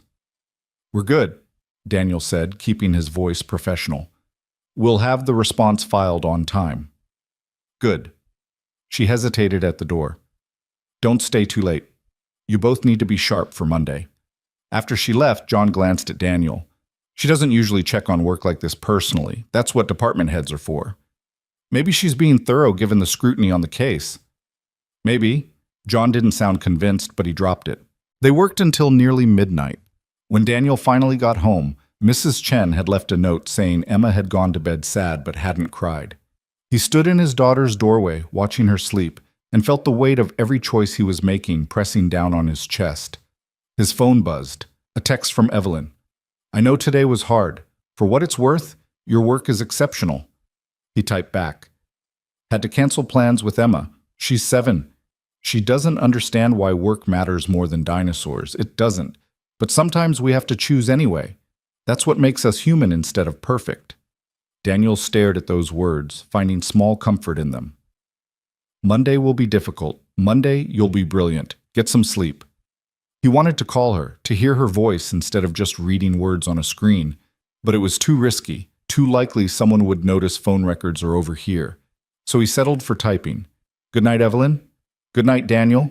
We'll get through this. Monday morning arrived cold and gray, the kind of weather that matched Daniel's mood. He dressed carefully in his best suit, the one he'd bought specifically for court appearances, and mentally rehearsed his arguments. The hearing was at 10, which gave him time to review everything one more time, to make sure he hadn't missed anything. At the office, John was already in war mode, his focus absolute. Remember, keep your answers direct and don't let their attorney bait you into speculation. Stick to what the data shows. The courthouse was downtown, a massive stone building that spoke of law's weight and permanence. Daniel had been here before for smaller hearings, but this felt different. This was his reputation on the line, his analysis being challenged, his future hanging on whether he could defend his work under scrutiny. The hearing room was smaller than he'd expected, more intimate. Judge Patricia Reeves, no relation to John, presided, a woman in her 60s with silver hair and an expression that suggested she had very little patience for nonsense. Dr. Henderson's attorney was already there, a slick corporate lawyer named Marcus Webb who had a reputation for aggressive tactics. When their case was called, John presented their response, walking the judge through Daniel's analysis methodically. Then it was Marcus Webb's turn.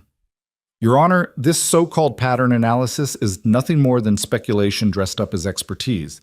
Mr. Moore here, he gestured dismissively toward Daniel, is a junior attorney with minimal experience who's attempting to psychoanalyze my client based on email habits. It's prejudicial, it's unreliable, and it should be excluded. Judge Reeves looked at Daniel. Mr. Moore, you prepared this analysis? Daniel stood. Yes, Your Honor. And your background is? 3 years at a civil litigation firm in Milwaukee, focusing on employment and business disputes. JD from Marquette University Law School. So you're not a psychologist or a communications expert? No, Your Honor, but I'm not claiming to be. This analysis doesn't rely on psychology. It relies on documented patterns in professional communication that any reasonable person can observe and verify. Explain. Daniel had prepared for this. Dr. Henderson's job required meticulous documentation. When she dealt with routine matters, equipment purchases, staffing issues, budget requests, her emails averaged 300 words and included specific dates, dollar amounts, and action items. She followed up consistently, often multiple times. But when it comes to her alleged warnings about clinical trial safety, suddenly her emails become brief, vague, and sporadic. She claims she sent multiple detailed warnings, but we can only find 2 emails, both under 50 words and containing no specific data or action requests. That's not psychology, Your Honor. That's observable inconsistency. And what's your explanation for this inconsistency? Either the warnings didn't happen as described, or they weren't as urgent as she now claims.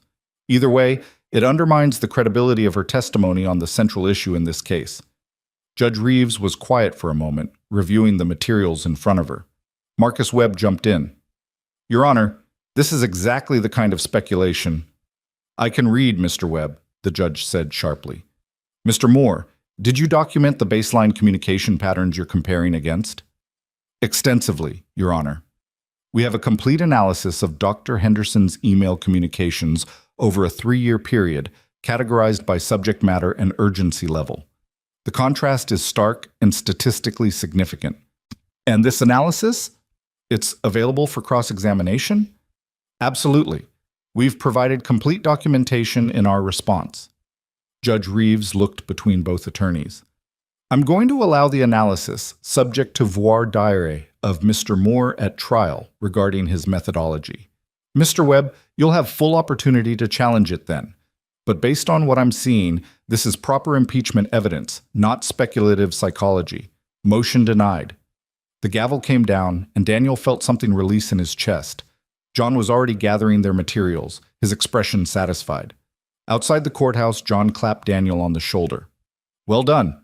You held up under pressure. Thank you. I was terrified. Good. Fear keeps you sharp. Overconfidence gets you killed. They were walking back to the office when John's phone rang. He answered, listened for a moment, then his expression darkened. We'll be right there. What's wrong? That was Margaret Oakes. The senior partners want to see both of us. Now. The ride up to the 42nd floor felt ominous.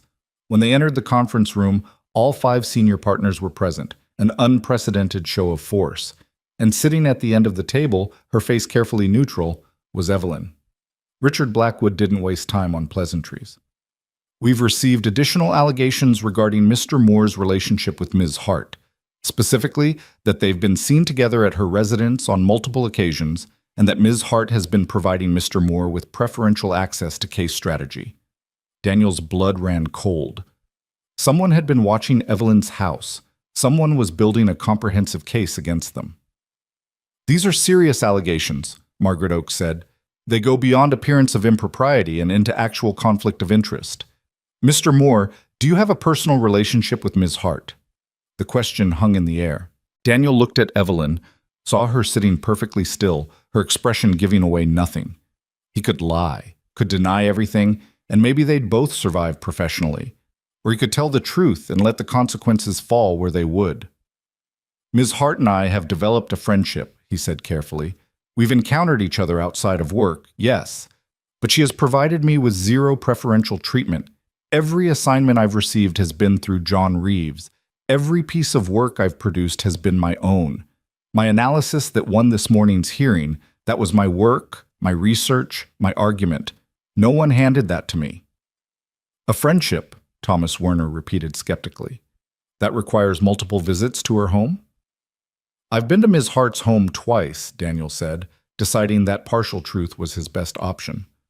Once to return something she'd left at a coffee shop where we'd run into each other. Once when she invited me to discuss career mentorship. Both times were brief and professional. It wasn't entirely a lie, but it wasn't the whole truth either. Evelyn's expression remained unchanged, giving him no indication whether he was helping or hurting. John, Blackwood said, you've worked closely with Mr. Moore. Has he received any preferential treatment that you've observed? John looked at Daniel for a long moment. No. If anything, I've worked him harder than most junior associates because his analysis has been sharp enough to warrant it. What he did this morning in court, that was all him. I supervised, but the insight was his. And his assignment to the Hartwell case? Was my decision based on his document review work. I needed someone detail-oriented who could spot patterns. He delivered. Margaret turned to Evelyn. Ms. Hart, do you have a personal relationship with Mr. Moore? Evelyn met the question head-on, her voice steady. Mr. Moore saved my dog from being hit by a car several months ago. I was grateful, and yes, we developed a cordial acquaintance, but I've maintained strict professional boundaries regarding his career. I have not assigned him work, reviewed his performance, or intervened in any personnel decisions affecting him. His success or failure here is entirely his own. It was masterfully worded, acknowledging connection while denying impropriety. Daniel had to admire her composure even as his own stomach churned. Blackwood looked unsatisfied but uncertain. Nevertheless, the appearance here is problematic. Mr. Moore, effective immediately, you're being reassigned off the Hartwell case. You'll be moved to a different department under different supervision until we can complete a thorough review. That's not necessary, John said sharply. He's done nothing wrong, and we need him on Hartwell. Trial starts in 6 weeks. The decision is made, Blackwood said firmly. Ms. Hart, you'll recuse yourself from any personnel decisions involving Mr. Moore going forward. Are we clear? Perfectly clear, Evelyn said, her voice like ice. Then we're done here. Mr. Moore, report to Stephen Chang in the corporate department tomorrow morning. They were dismissed. Daniel stood on shaking legs and walked out, John following him, arguing with the senior partners behind them. In the hallway, Evelyn caught up to him. My office. Now. He followed her, aware that this was probably the worst possible time for a private meeting, but unable to refuse. Once her door closed, Evelyn's composure cracked. I'm so sorry. I should have seen this coming, should have protected you better. This isn't your fault, Daniel said. Someone is gunning for both of us, and they're being methodical about it. It's someone with resources. Someone who hired a private investigator to watch my house, to document our movements. Evelyn's hands were shaking. Daniel, this could destroy your career before it even starts. Or it could prove that I earned my place through merit. He moved closer. That hearing this morning, I won that. Not because of you, not because of favoritism, because I did the work and I was good enough. That matters. You're being reassigned to corporate. You'll hate it. It's contracts and mergers, nothing like litigation. Then I'll find a way to excel at contracts and mergers. And when this review is complete and they find nothing improper, because there's nothing to find, I'll have proven myself in multiple departments. That makes me more valuable, not less. Evelyn looked at him like he was crazy. How are you so calm about this? I'm not calm. I'm terrified. But I learned a long time ago that falling apart doesn't solve problems. Action does. Daniel took a breath. We knew this would be hard. We knew people would come after us. So we fight. We document everything. We maintain boundaries. And we prove through our work that this isn't about favoritism or scandal. It's about two people who connected and refused to let fear make their decisions. You could lose everything. I could. But I could also gain something I didn't think was possible anymore. That's worth the risk. Evelyn's eyes filled with tears she wouldn't let fall. You're either incredibly brave or incredibly foolish. Probably both. She laughed, the sound breaking through her tension. What are we going to do? We're going to be exactly what we said we'd be. Professional at work, private outside of it. and we're going to trust that the truth is enough. And if it's not? Daniel moved close enough to touch her face, the gesture tender despite the professional setting. Then we'll deal with that when it comes. Together. Evelyn leaned into his touch for just a moment, then stepped back, rebuilding her armor. You should go. We can't afford any more ammunition against us. I know. Daniel headed for the door, then paused. Evelyn, I don't regret this. Any of it. Whatever happens next. Neither do I, she said softly. That's what scares me most. Daniel left her office and went back to his own, where he found an email from Stephen Chang welcoming him to the corporate department and outlining his new responsibilities. The work looked dry and technical, miles away from the courtroom drama he'd been thriving in. But Daniel had meant what he said to Evelyn. He'd find a way to excel, to prove himself, to show that he could handle whatever they threw at him. That night, he picked Emma up early and took her to the Science Museum as promised, letting her excitement about dinosaurs wash away some of the day's tension. They walked through the exhibits hand in hand, and Emma chattered about fossils and extinction events, and Daniel felt his world rebalance slightly. Daddy, did you have a good day at work? Emma asked as they looked at a massive T-Rex skeleton. It was challenging, but I think I did okay. Mrs. Chen says you're working on something really important. Is that true? I was. Now I'm working on something different, but it's still important. Emma considered this with her characteristic seriousness. As long as you're helping people, it's important. That's what Mommy used to say. Daniel's throat tightened. Your mom was very smart. I know. I wish she could see the dinosaurs with us. She would have loved this. She loved spending time with you.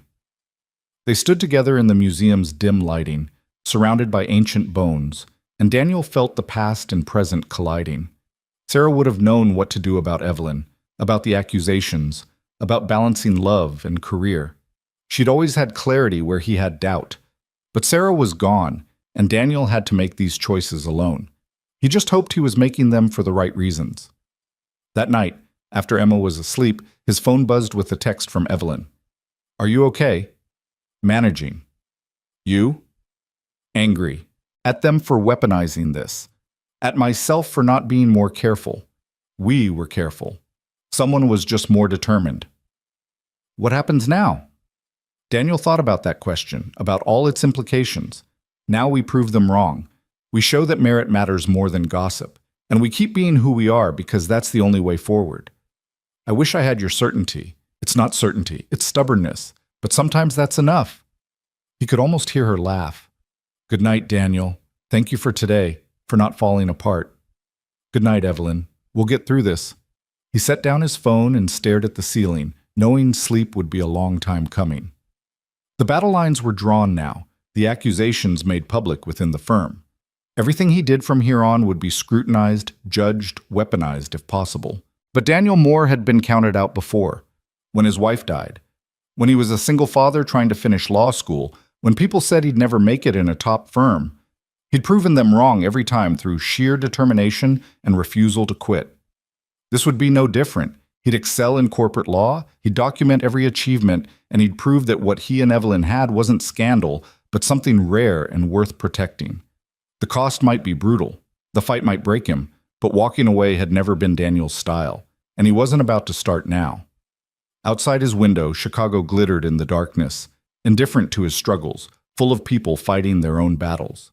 Daniel closed his eyes and let exhaustion finally take him, knowing that tomorrow the war would continue, and he needed to be ready. The corporate department occupied the 28th floor, and from the moment Daniel walked through its doors Tuesday morning, he felt the difference. Where litigation had been controlled chaos, urgent motions, depositions, courtroom drama, corporate law was methodical and precise. Contracts stretched hundreds of pages, merger agreements required microscopic attention to detail, and the work moved at a glacial pace that made Daniel's teeth ache with impatience. Stephen Chang greeted him with a firm handshake and an assessing look. He was in his early 50s, with wire-rimmed glasses and the kind of calm demeanor that suggested very little rattled him. I heard about your work on Hartwell, Stephen said as he led Daniel to a small office, noticeably smaller than his litigation space. Impressive analysis for a junior associate, Though I'll warn you, corporate work requires different skills. Less flash, more endurance. I'm ready to learn whatever you need to teach me. Good attitude. You'll need it. Stephen dropped a stack of documents on Daniel's desk that had to be 3 inches thick. Merger agreement for a tech acquisition. I need you to review every clause for potential liability issues. Flag anything that could expose our client to risk. Daniel looked at the mountain of paper and suppressed a sigh. Timeline? End of week, and yes, I know that's aggressive. Welcome to corporate. The work was mind-numbing in a way litigation never had been. Daniel read through page after page of dense legal language, tracking definitions, cross-referencing exhibits, his eyes glazing over by lunchtime. But he forced himself to stay focused, to bring the same meticulous attention he'd applied to the Hartwell case. If this was another test, and he suspected it was, he'd pass it through sheer determination. At 2 in the afternoon, his desk phone rang, an internal extension he didn't recognize. Daniel Moore. Mr. Moore. This is Susan Garrett from the Ethics Committee. We'd like to schedule an interview with you regarding the matter under review. Would Thursday at 10 work for your schedule? His stomach dropped. The formal review was moving forward. Yes, that works? Excellent. Conference room D on the 42nd floor. Please bring any documentation of your work assignments and interactions with Ms. Hart since your hiring date. I will. Can I ask what specifically you'll be examining? We'll discuss that during the interview. Have a good day, Mr. Moore. The line went dead. Daniel sat staring at his phone, anxiety crawling up his spine. An ethics committee interview was serious. It meant they were building a formal record, gathering evidence, preparing for potential disciplinary action. Against him? Against Evelyn? Or both? He immediately started compiling documentation. Every email about case assignments, every timesheet, every piece of work product he'd generated. By the time 5 o'clock came, he had a comprehensive file that showed exactly what he'd done and when, with timestamps and witnesses to corroborate that nothing had been handed to him improperly. He was so focused on the documentation that he didn't notice someone standing in his doorway until she spoke. Burning the midnight oil already? Daniel looked up to find a woman about his age, dark hair pulled back in a professional bun, wearing a charcoal suit that screamed senior associate. She was smiling, but there was calculation in her eyes. Just getting organized, Daniel said carefully. Rebecca Torres. I'm one of the senior associates in corporate. Heard you transferred over from litigation. That's right, Daniel Moore. She stepped into his office, uninvited, and perched on the edge of his desk. Must be quite a change, from courtroom drama to contract review. It's definitely different. I also heard you're under investigation by the Ethics Committee. Something about an inappropriate relationship with Evelyn Hart? Her tone was conversational, but Daniel heard the probing beneath it. I'm not sure where you heard that, but I don't think it's appropriate for us to discuss. Rebecca's smile didn't waver. Oh, everyone's heard it. It's the worst-kept secret in the firm. The managing partner and the new junior associate makes for great gossip. Daniel felt anger rise but kept his voice level. Ms. Hart and I have maintained a strictly professional relationship. If people want to create drama where none exists, that's their choice. I'm here to work. Of course you are. Rebecca stood, smoothing her skirt. Word of advice, though? Corporate department is different from litigation. We value discretion, consistency, loyalty to the firm's reputation. People who create scandals don't last long here, regardless of how talented they might be. I'll keep that in mind. Was there anything else? Just welcoming you to the department. We're a tight-knit group. We take care of our own, but we also don't tolerate people who threaten our stability. She headed for the door, then paused. Oh, and Daniel? That merger agreement Stephen gave you? Most senior associates need 2 weeks to do it properly. He's testing whether you'll rush it and make mistakes. Don't. She left before Daniel could respond. He stared after her, processing the interaction. It had been a warning disguised as friendly advice. Stay in line, don't make waves, prove you're worth the trouble you're causing. Daniel looked down at the merger agreement and made a decision. He'd take as much time as he needed to do it right, even if it meant working nights and weekends. Rebecca had inadvertently given him valuable information, and he'd use it. That evening, after picking up Emma and getting her fed and bathed and tucked into bed, Daniel returned to his desk at home and dove back into the merger agreement. He worked until 2 in the morning, making notes on potential liability issues, researching precedents, building a comprehensive analysis that went beyond what Stephen had asked for. Wednesday passed in a blur of contract clauses and legal research. Thursday morning arrived too quickly, and Daniel found himself back on the 42nd floor, standing outside Conference Room D with his documentation file, trying to calm his racing heart. Susan Garrett turned out to be a woman in her 60s with steel gray hair and an expression that gave away nothing. She sat across from Daniel with 2 other committee members, a male partner Daniel didn't recognize, and Patricia Chen from HR. "Thank you for coming, Mr. Moore," Susan began. "This is a preliminary interview to gather facts about your relationship with Ms. Hart and whether any conflicts of interest exist. Everything you say here is confidential and will be used solely for the committee's evaluation. Do you understand?" "I do."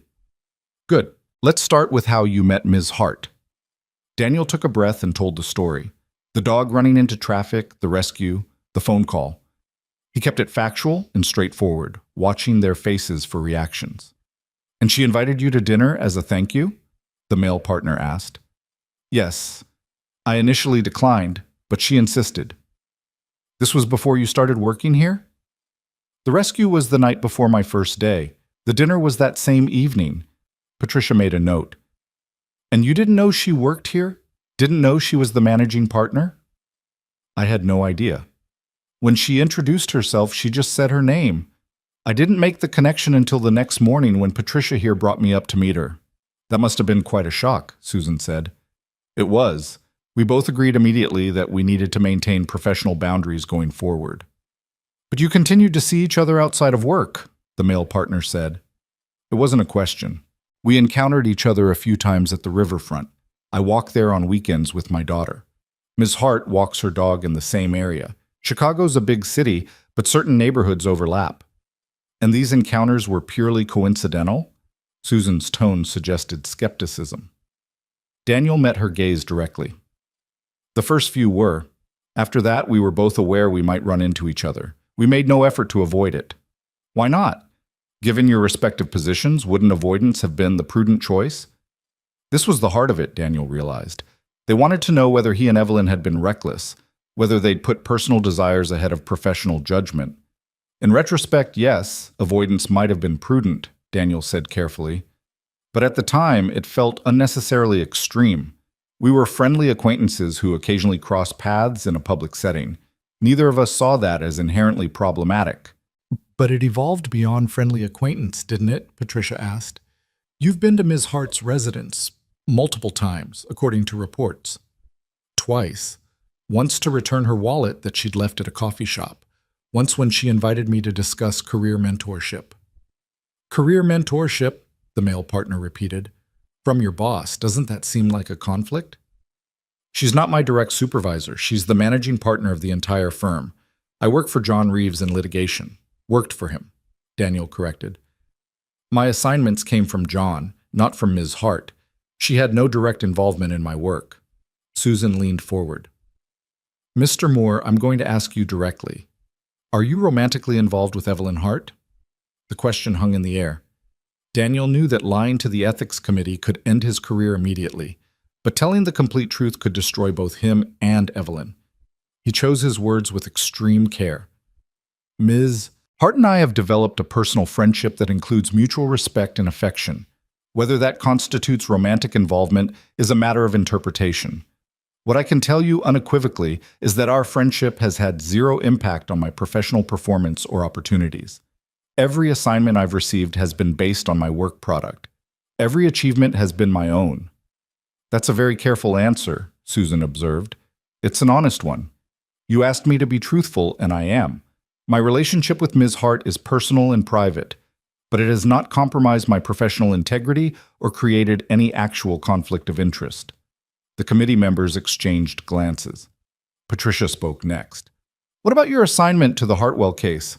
That's one of the firm's biggest litigations. For a brand new junior associate to be placed on it seems unusual. John Reeves made that assignment based on my document review work. He needed someone detail-oriented who could spot patterns in large data sets. I delivered what he needed, and he expanded my role accordingly. Ms. Hart had no involvement in that decision.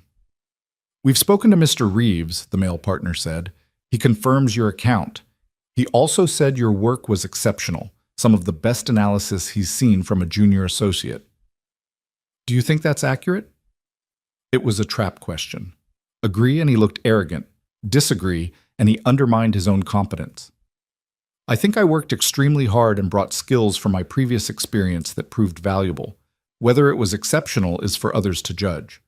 What I know is that I earned every opportunity through effort and results. Susan made a note, then looked up. Mr. Moore, you understand that the appearance of impropriety can be as damaging as actual impropriety? That even if you've done nothing technically wrong, the perception that Miss Hart has shown you favoritism undermines confidence in the firm's meritocracy? I understand that, which is why I've documented every aspect of my work and can demonstrate clearly that I've received no preferential treatment. I have the documentation here if you'd like to review it. Daniel slid his file across the table. Susan opened it, flipping through emails, timesheets, work product. The other committee members leaned in to look. After several minutes of review, Susan closed the file. This is thorough. We'll need to keep this for our records. Of course. One final question, the male partner said. If we determine that your friendship with Ms. Hart creates an untenable appearance of impropriety, would you be willing to resign from the firm to resolve the issue? The question hit like a physical blow. Daniel took a moment to compose himself. I would be disappointed because I believe I've earned my place here through merit, but I understand that perception matters in a professional environment. If the committee determines that my continued employment creates problems that can't be resolved another way, I would accept that decision. It was the right answer, respectful, acknowledging their authority while defending his position, but saying it felt like swallowing glass. Thank you for your time, Mr. Moore, Susan said. We'll complete our investigation and provide our findings to the senior partnership within 2 weeks. You'll be notified of the outcome. Daniel stood on shaking legs and left the conference room. In the hallway, he leaned against the wall for a moment, trying to steady himself. 2 weeks. 14 days of uncertainty while they decided his future. His phone buzzed. A text from Evelyn. How did it go? He shouldn't respond while still in the building, but he needed the connection. Survived, told the truth. Now we wait. I'm sorry you're going through this. We're going through it. Together, remember? Together. Though I'd understand if you wanted to walk away. Daniel looked at those words and felt anger surge. Don't give me an out. We decided to fight. I'm not backing down now. The response took longer this time. Okay, then we fight.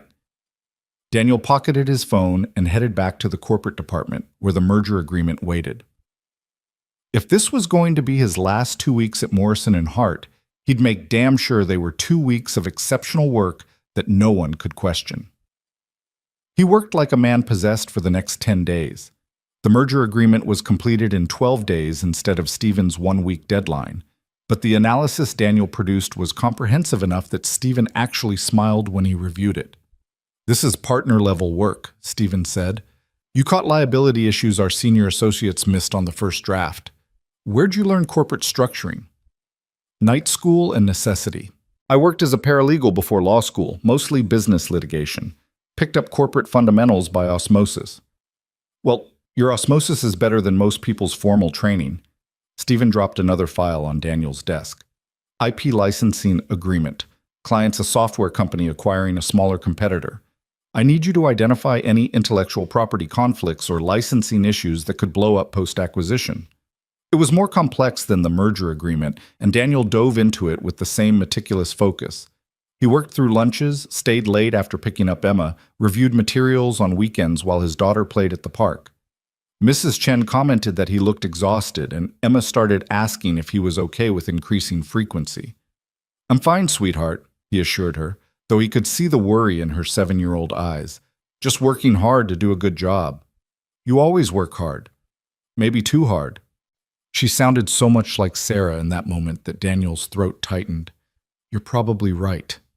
Tell you what, when I finish this project, let's take a whole day off. Just you and me, anywhere you want to go. Really? Even if it's a school day? Even if it's a school day. We'll call it a mental health day." Emma's face lit up with a smile that made every exhausted hour worth it.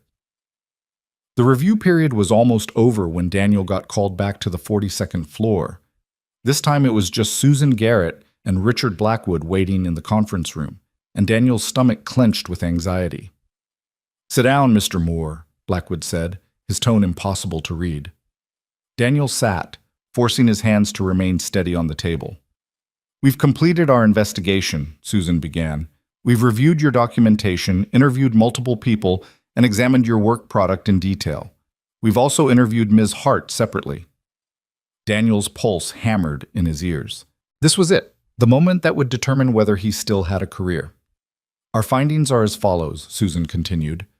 "We found no evidence of preferential treatment in work assignments or professional opportunities. Your placement on the Hartwell case was justified by your document analysis skills and was decided by John Reeves without Ms. Hart's involvement. Your subsequent work has been consistently high quality and appropriate for your experience level." Daniel felt a flicker of hope but didn't let it show. "However," Blackwood said, and Daniel's hope dimmed, "we did find that your personal relationship with Ms. Hart, while not rising to the level of misconduct, creates an appearance of impropriety that is damaging to firm morale and confidence in our meritocratic processes. Therefore," Susan said, "we are implementing the following conditions for your continued employment. First, you will remain in the corporate department for a minimum of 1 year, with no contact with litigation matters or personnel. Second, Ms. Hart will have no involvement in any decisions affecting your compensation, assignments, or advancement.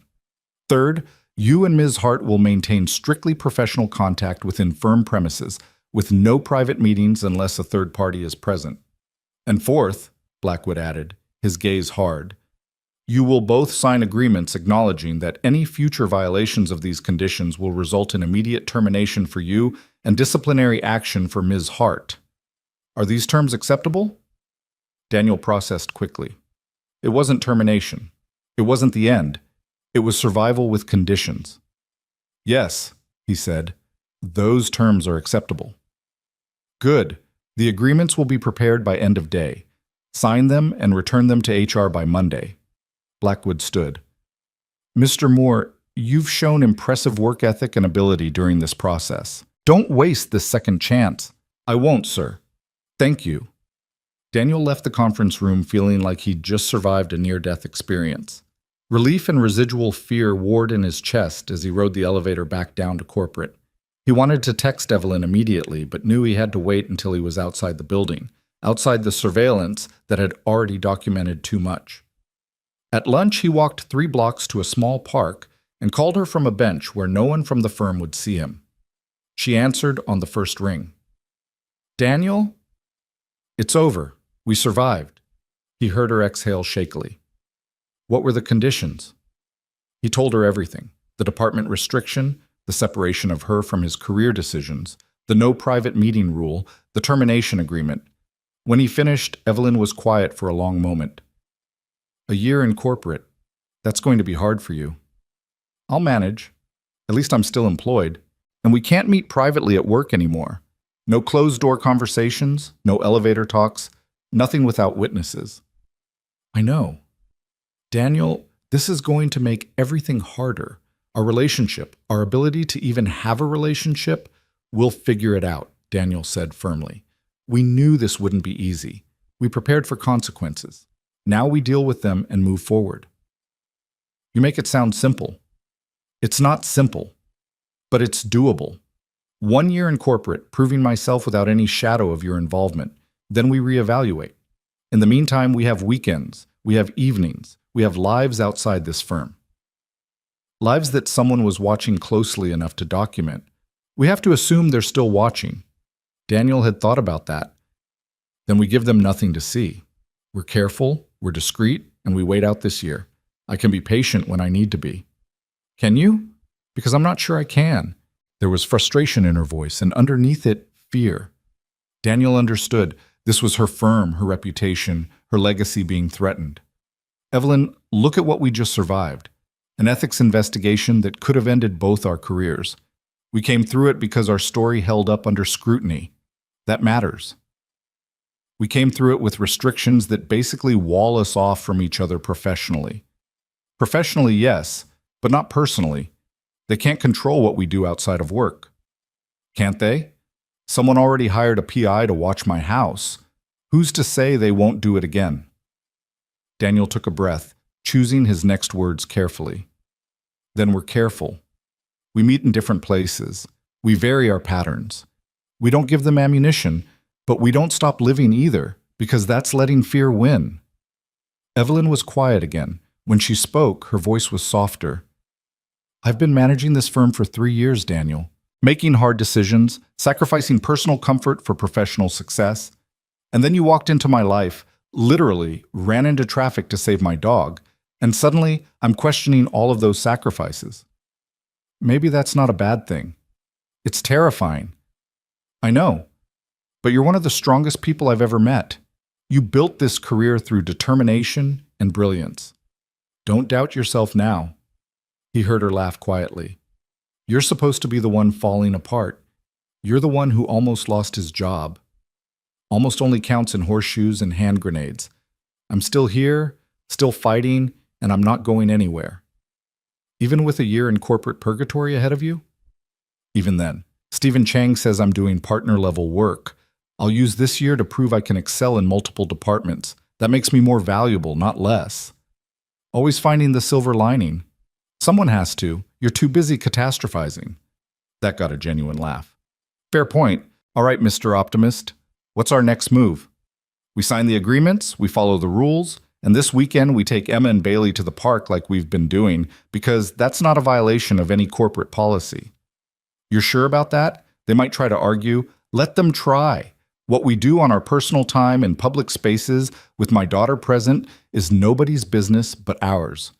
Unless they want to argue that employees can never socialize outside of work, they don't have a leg to stand on. You've really thought this through. I've thought about nothing else for 2 weeks. This is survivable, Evelyn. Difficult, but survivable. The question is whether you're willing to keep fighting. You know I am. Then we're on the same page. Sign the agreements, serve the time, prove ourselves, and come out stronger on the other side. They talked for a few more minutes, making plans for Saturday, discussing logistics and caution in equal measure. When Daniel finally hung up and headed back to the office, he felt centered again, focused on the path forward instead of the obstacles behind. Stephen was waiting at his desk when he returned, holding the IP licensing agreement Daniel had submitted that morning. This is exceptional work, Stephen said without preamble. You found 3 potential patent conflicts that could have cost our client millions in litigation. Where the hell did you learn IP law? Self-taught, mostly. I worked on a few cases at my old firm that involved patent disputes. Learned to read technical specifications and spot overlap. Stephen studied him with new respect. You're wasted in junior associate work. This is senior associate level analysis, maybe higher. I'm recommending you for early advancement review. Daniel blinked in surprise. I've only been here 3 months. And you've produced work that some of our third years can't match. The usual timeline is 2 years to senior associate, but exceptional performance can accelerate that. I'll talk to the partnership committee. I appreciate that. Though given the recent investigation, the investigation concluded you did nothing wrong, Stephen interrupted. As far as I'm concerned, that closes the matter. Your work speaks for itself, and I don't let politics interfere with recognizing talent. After Stephen left, Daniel sat at his desk feeling like the ground had shifted again, this time in his favor. An advancement recommendation from Stephen Chang carried weight. The man was notoriously difficult to impress and famously apolitical. If the partnership took his recommendation seriously, Daniel could be looking at senior associate within a year, completely independent of anything involving Evelyn. That night, he told Emma about the good news over dinner. Does that mean you get a raise? She asked, ever practical. Eventually, yes, and it means Daddy's doing well at his job. I knew you would. You always work really hard. Emma paused, then said, Are you still in trouble? Like you were before? Daniel's chest tightened. He tried to shield her from the stress, but 7-year-olds were perceptive. I was never really in trouble, sweetheart. Just some people at work asking questions about whether I was doing my job right. And I showed them I was, so everything's okay now. Good. Because Mrs. Chen said you looked worried, and I don't like it when you're worried. I'm not worried anymore, I promise. That weekend, they met Evelyn and Bailey at a different park, farther north, varying their pattern as they'd discussed.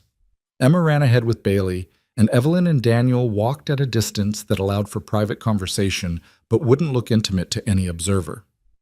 Stephen recommended me for early advancement, Daniel said quietly. Evelyn's head snapped toward him. Seriously? Completely on his own initiative, based solely on my work in corporate. That's incredible. Daniel, if the partnership approves that, it completely neutralizes any favoritism accusations. You'll have advanced on merit under a different supervisor's recommendation. That's what I thought. 1 year of keeping my head down and producing excellent work, and I come out of this with my reputation intact and a promotion to show for it. Evelyn smiled, genuine and warm. You're remarkable. You know that? I'm stubborn. There's a difference. No, you're remarkable. Most people would have crumbled under this pressure. You're thriving. They walked in comfortable silence for a while, watching Emma teach Bailey to fetch sticks. The spring afternoon was warm, the park full of families and couples, normal life happening all around them. I miss you, Evelyn said quietly. The closed-door conversations, the ability to just talk without worrying about who's watching. I know, I miss it too. But we have this. Saturday mornings, phone calls, stolen moments. It's not ideal, but it's enough for now. Is it? Enough? Daniel looked at her, seeing the doubt and longing mixed together in her expression. It has to be, because the alternative is walking away, and I'm not doing that. Are you? No. But sometimes I wonder if we're being selfish. If this is fair to you, to Emma, to your career. Stop. Daniel's voice was firm but gentle. You don't get to make that decision for me. I chose this, eyes wide open, knowing the risks, and I'd choose it again. Why? Because you're worth it. Because what we have is real. And because I spent 3 years just surviving after Sarah died, and you're the first person who's made me feel like living again. I'm not giving that up without a fight. Evelyn's eyes glistened, but she blinked rapidly, maintaining control. Emma's watching. Then let's give her something good to see. Daniel called out, Hey, Emma, want to get ice cream? His daughter came running, Bailey loping beside her, both of them grinning. Yes, can Miss Hart and Bailey come too? If they want to. We'd love to, Evelyn said, and the smile she gave Emma was unguarded and genuine. They walked to an ice cream shop near the park, Emma chattering the entire way about school and her friends and the book she was reading. Evelyn listened with the same focused attention she gave everything, asking questions, laughing at Emma's stories, completely present in a way that Daniel found incredibly attractive. This was what normal looked like, he thought. This was what they could have if they could just survive the scrutiny and the politics and the people determined to tear them apart. A family, unconventional and complicated, but real. Later that night, after Emma was asleep and Daniel was reviewing contracts for Monday, his phone buzzed with a text from Evelyn. Today was perfect. Thank you for not giving up on us. He typed back, Thank you for being worth not giving up on. 1 year in corporate. Then what? Then we reevaluate. See where we stand professionally and personally. Make decisions based on reality instead of fear. That sounds almost optimistic. I learned from the best catastrophizer in Chicago. Balance is important. He could almost hear her laugh. Get some sleep, Daniel. Tomorrow starts another week of proving ourselves. Together, he typed back. Together, she confirmed. Daniel set down his phone and looked out his window at the city lights, thinking about the year ahead. 12 months of corporate law, of proving himself independently, of careful weekends and stolen phone calls. It would be hard, would test both of them in ways they probably couldn't fully anticipate. But they'd survive the investigation. They'd survive the accusations and the scrutiny and the threat of termination. They could survive this too. And maybe, just maybe, they'd come out the other side with something strong enough to build a real future on. A home where Emma could grow up with stability, where Evelyn could be more than just her career, where Daniel could be both a good father and a man who loved fiercely. It was a fragile hope, vulnerable to a dozen different threats. But it was hope nonetheless, and Daniel Moore had learned long ago that hope was worth fighting for, even when the fight seemed impossible. Especially then. The year that followed tested Daniel in ways he hadn't anticipated. Corporate law turned out to be less about flash and drama and more about endurance and precision, qualities he'd developed through necessity but had never fully appreciated until now. He worked on mergers that took months to close, licensing agreements that required reading thousands of pages of technical specifications, corporate restructurings that demanded understanding tax law, securities regulations, and international trade restrictions simultaneously. Stephen Chang proved to be an exacting but fair mentor, pushing Daniel harder than John Reeves ever had, but in different ways. Where John had tested his ability to think quickly under pressure, Stephen tested his capacity for sustained focus and meticulous attention to detail. By the 6-month mark, Daniel was handling matters that typically went to third-year associates, and by month 9, Stephen was letting him take the lead on client calls. "You have a gift for making complex issues comprehensible," Stephen told him one afternoon in late November.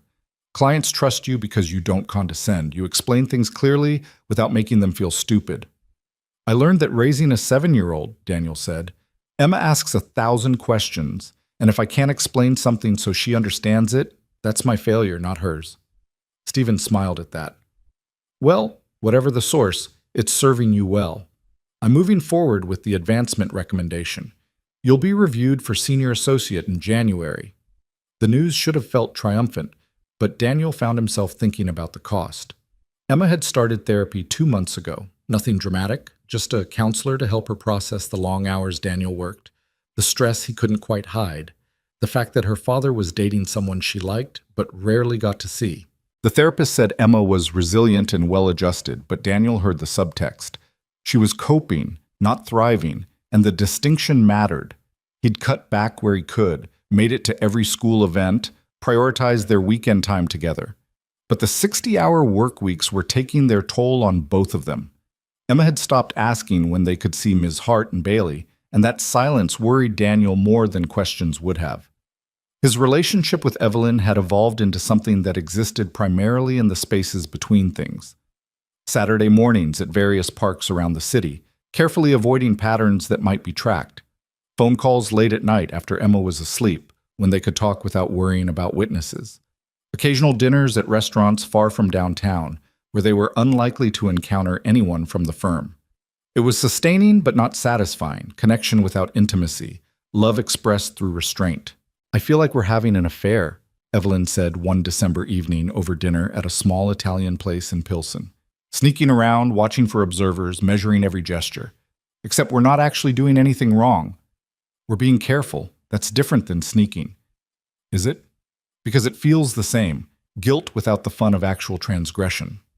Daniel reached across the table and took her hand, a gesture that felt simultaneously natural and dangerous. 3 more months. Then I'm a senior associate in corporate, completely independent of any litigation connection to you. The advancement will prove I earned my place on merit. After that, the restrictions ease." "Will they? Or will there always be something, another reason to be careful, another perception to manage, another sacrifice required?" There was weariness in her voice that Daniel hadn't heard before. 9 months of constraints had worn on both of them. But Evelyn carried the additional weight of leadership. Every decision she made was scrutinized for favoritism, every interaction with Daniel noted and evaluated. She'd become even more isolated than before, maintaining distance from him at work so complete that they rarely even made eye contact in the hallways. "What are you saying?" Daniel asked quietly. Evelyn looked down at their joined hands. "I'm saying I don't know how much longer I can do this. The hiding, the restraint, the constant vigilance. I'm tired, Daniel, and I'm starting to wonder if we're fighting for something that can never actually work." Fear lanced through Daniel's chest. "You're thinking about ending this." "I'm thinking about reality. You have Emma to consider, a career that's finally taking off. Do you really want to tie yourself to someone whose position will always complicate your life? Who can never fully be part of your world without creating problems?" "You are part of my world. You have been since the night I saved Bailey." "As what? A woman you see on weekends and call late at night? That's not a relationship, Daniel. That's a holding pattern. Daniel took a breath, forcing himself to stay calm, even as panic clawed at him. What do you want? Tell me what would make this work for you. Evelyn pulled her hand back, and the loss of contact felt like a physical wound. I want normalcy. I want to be able to see you without calculating risk. I want to meet Emma for dinner without worrying that someone's documenting it. I want to wake up next to you instead of saying goodnight over the phone and going home to an empty house with just my dog for company. Then let's do that. We can't. The restrictions are about work contact, not our personal lives. What we do outside the office is our business. You know it's more complicated than that. Only because we're letting it be. Daniel leaned forward, intensity replacing his initial fear. Evelyn, we've spent 9 months proving we can maintain professional boundaries. We've survived an ethics investigation, career threats, constant scrutiny. We've done everything they asked. At some point, we have to stop living in fear of what people might think and start living our actual lives. And if that damages your career, if being openly involved with me costs you opportunities, then that's the cost and I'll pay it. But I'm not going to preemptively sacrifice what we have because of what might happen. Evelyn looked at him for a long moment, and Daniel saw the war happening behind her eyes. Hope battling caution, desire fighting duty. You make it sound simple. It's not simple, but it's a choice. And I'm choosing you, choosing us, choosing to build something real instead of just surviving in the margins. Even if it means people at the firm will always question whether you earned your position. Stephen's recommendation proves I did. So does every client who's trusted me with their matters. So does every complex deal I've closed in the past 9 months. My work speaks for itself. Anyone who wants to question it after all that is looking for reasons to doubt, and I can't control that. Evelyn's eyes filled with tears she refused to let fall. I don't deserve you. That's not for you to decide. I'm the one who gets to decide what I deserve, and I choose this. I choose you. The conversation shifted after that, moving from doubt to possibility, from fear to cautious planning. They talked about what normalcy could look like. Daniel and Emma having dinner at Evelyn's house, family weekends that didn't require surveillance awareness, eventually maybe even living together if Emma was comfortable with it. It felt like permission to want things they'd been denying themselves, to imagine a future that wasn't defined by restrictions. When Daniel got home that night, Emma was still awake, reading in bed. He sat on the edge of her mattress, and she put down her book to look at him. You look happy, she observed. Happier than you've been in a while. I am happy. Can I talk to you about something important? Emma sat up straighter, suddenly serious. Is something wrong? No, actually something might be very right, but I need to know how you'd feel about it. Daniel took a breath. You know Ms. Hart and I are friends. We've been spending time together on weekends when we see her and Bailey. I know, I like Ms. Hart. She's nice to me and she doesn't treat me like a little kid. Good, because I like her too. A lot. And I'm thinking about spending more time with her, maybe having her over for dinner here sometimes, or going to her house. How would you feel about that? Emma considered this with the seriousness she brought to all important questions. Would she be like your girlfriend? Something like that, yes. Would that mean Bailey would come over too? Despite the tension, Daniel smiled. Probably, yes. Then I think it's a good idea. You're always happier when we see her, and I like Bailey a lot. Emma paused, then said quietly, Would Ms. Hart be like a new mom? Daniel's throat tightened. This was the question he'd been dreading and expecting in equal measure.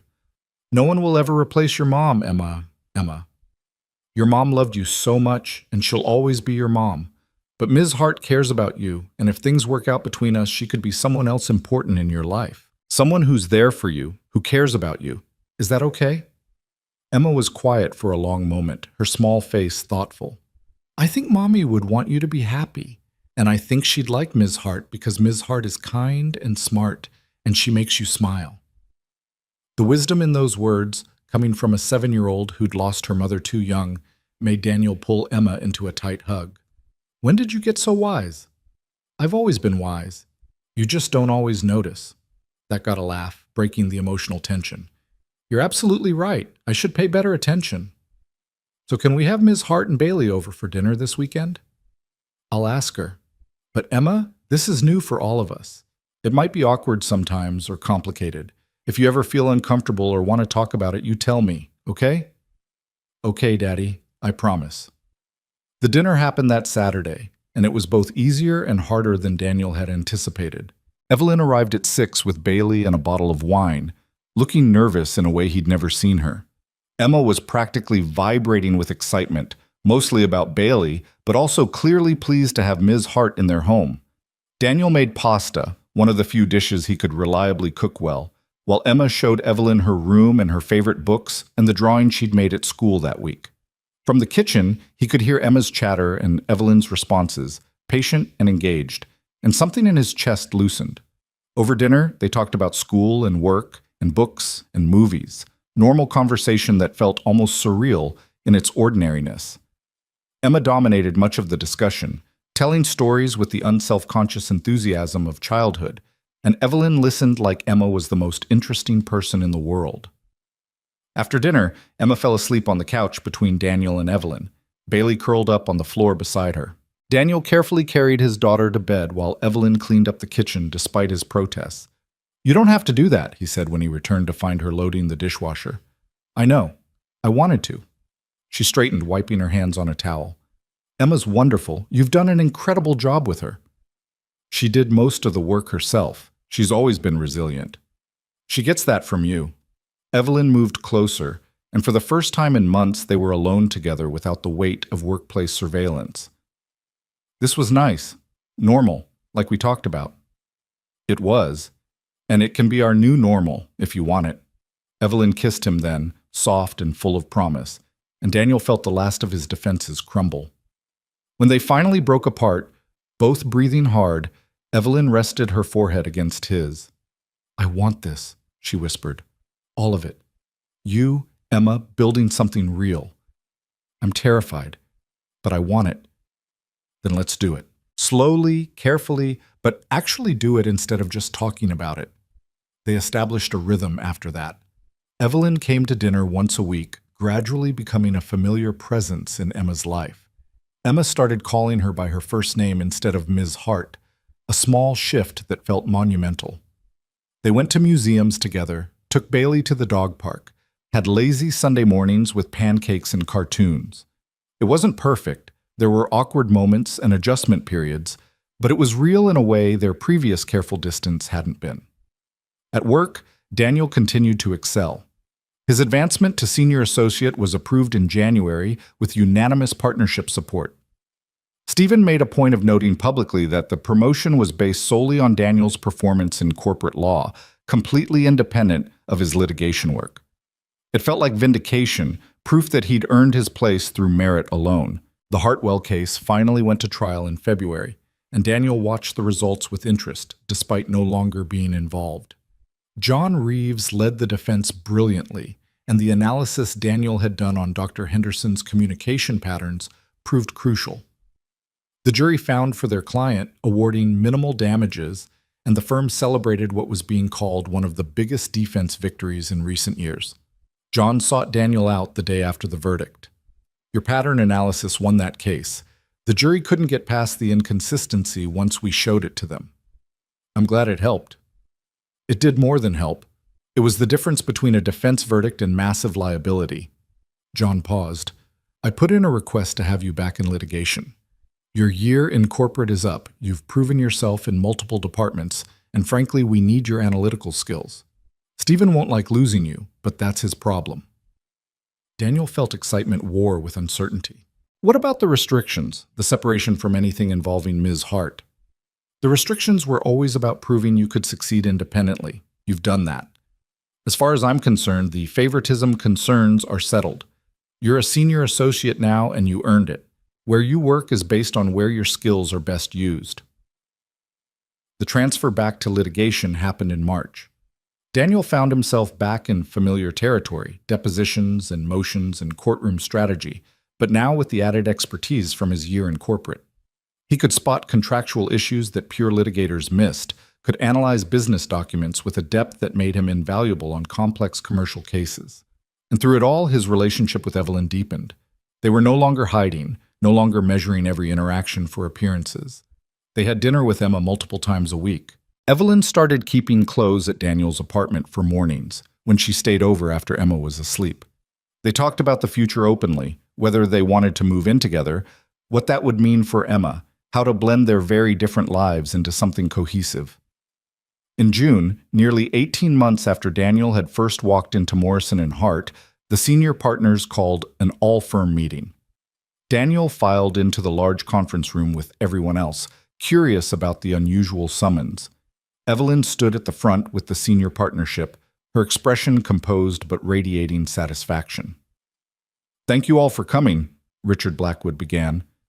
"We have several announcements. First, Morrison & Hart is expanding. We're opening a second office in Milwaukee and significantly growing our corporate and litigation departments here in Chicago." There was murmuring through the crowd. Expansion meant opportunities for advancement, new positions, growth. "Second," Margaret Oak said, "we're promoting several attorneys to partner. The partnership committee has identified individuals who have shown exceptional skill, dedication, and judgment over the past year." She began reading names. Daniel heard Rebecca Torres called. The woman who'd warned him about causing trouble in corporate had apparently thrived in the department. Several senior associates he knew were named, and then Margaret said something that made Daniel's breath catch. And finally, in recognition of exceptional work bridging corporate and litigation expertise, we're offering early partnership to Daniel Moore. The room erupted in applause, and Daniel felt like the ground had disappeared beneath him. Partnership. After 18 months. It was unprecedented, impossible, and apparently happening. John was grinning at him from across the room. Stephen was nodding with satisfaction. And Evelyn was looking at him with pride and something deeper, love, unguarded and unmistakable. After the meeting, after the congratulations and handshakes and backslapping, Daniel found himself in Evelyn's office. She closed the door, no longer forbidden now that he was a partner and peer, not a subordinate. "Did you know?" he asked. "I recused myself from the vote, but yes, I knew it was coming. Your work over the past year has been extraordinary. You've handled matters that senior partners struggled with. You've brought in new clients through your reputation. You earned this, Daniel. People will say you influenced it. Let them. Your record speaks for itself. No one can credibly argue favoritism when you've succeeded under multiple supervisors in different departments with unanimous partnership support." She moved closer. "You did this. Not because of me, not despite me. Because you're brilliant and determined and you refuse to let obstacles define you." Daniel pulled her into his arms, no longer worried about who might see or what they might think. "We did this. Together." "Together," Evelyn agreed. That evening, Daniel picked Emma up from school personally, something his new partnership flexibility would allow him to do more often. She climbed into the car, chattering about her day, and Daniel waited until they were home before telling her the news. "Remember how Daddy's been working really hard at his law firm?" "Uh-huh. You're always working hard." "Well, today they made me a partner. That means I'm one of the bosses now, and I'll make more money and have more control over my schedule." Emma's eyes went wide. "Does that mean you'll be home more?" "It does. I'll still work hard, but I'll have more flexibility. More time for us." Emma launched herself at him in a hug that nearly knocked him over. "That's the best news ever. Can we call Evelyn and tell her?" The easy use of Evelyn's name, the inclusion of her in their celebration, made Daniel's throat tight. "She already knows, sweetheart, but we're having dinner with her tonight to celebrate. How do you feel about going somewhere fancy?" "Can I wear my princess dress?" "Absolutely." They went to a steakhouse downtown, the same one where Evelyn had taken Daniel for their first dinner almost 2 years ago. Emma wore her princess dress, and Evelyn wore an elegant navy dress, and Daniel felt like he was living in a reality he'd stopped believing was possible. Over dinner, Evelyn pulled out a small wrapped box and handed it to Emma. "This is for you. A congratulations gift for being such a wonderful support to your dad." Emma opened it carefully to find a silver bracelet with a small dog charm. "It's Bailey." "It is. I thought you might like to carry a reminder of her with you." Emma put it on immediately, holding up her wrist to admire it. "I love it. Thank you, Evelyn." After dinner, they walked along the river, the same path where Daniel had saved Bailey. where this whole unlikely story had begun. Emma ran ahead, her princess dress flowing behind her, while Daniel and Evelyn walked hand in hand. "I've been thinking," Evelyn said quietly, "about what comes next." "And what did you conclude?" "That I want more of this. More dinners, more walks, more mornings waking up together. I want to build something with you and Emma that's permanent, not just dating with occasional sleepovers." Daniel's heart rate picked up. "What are you saying?" "I'm saying my townhouse is too big for one person and a dog, and your apartment is too small for two adults and a child.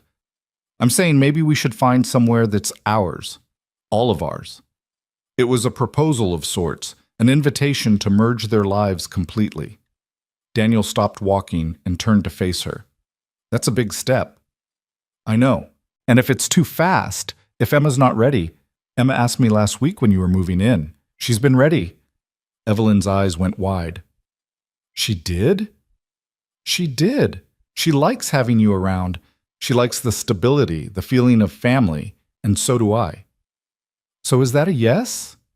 Daniel kissed her, right there on the riverfront where strangers passed and the city hummed around them, no longer caring who saw or what they thought. When he pulled back, Evelyn was smiling. "That's a yes." They told Emma that night, back at the apartment. She responded with a level of excitement that involved jumping on the couch and insisting Bailey needed to hear the news immediately via phone call.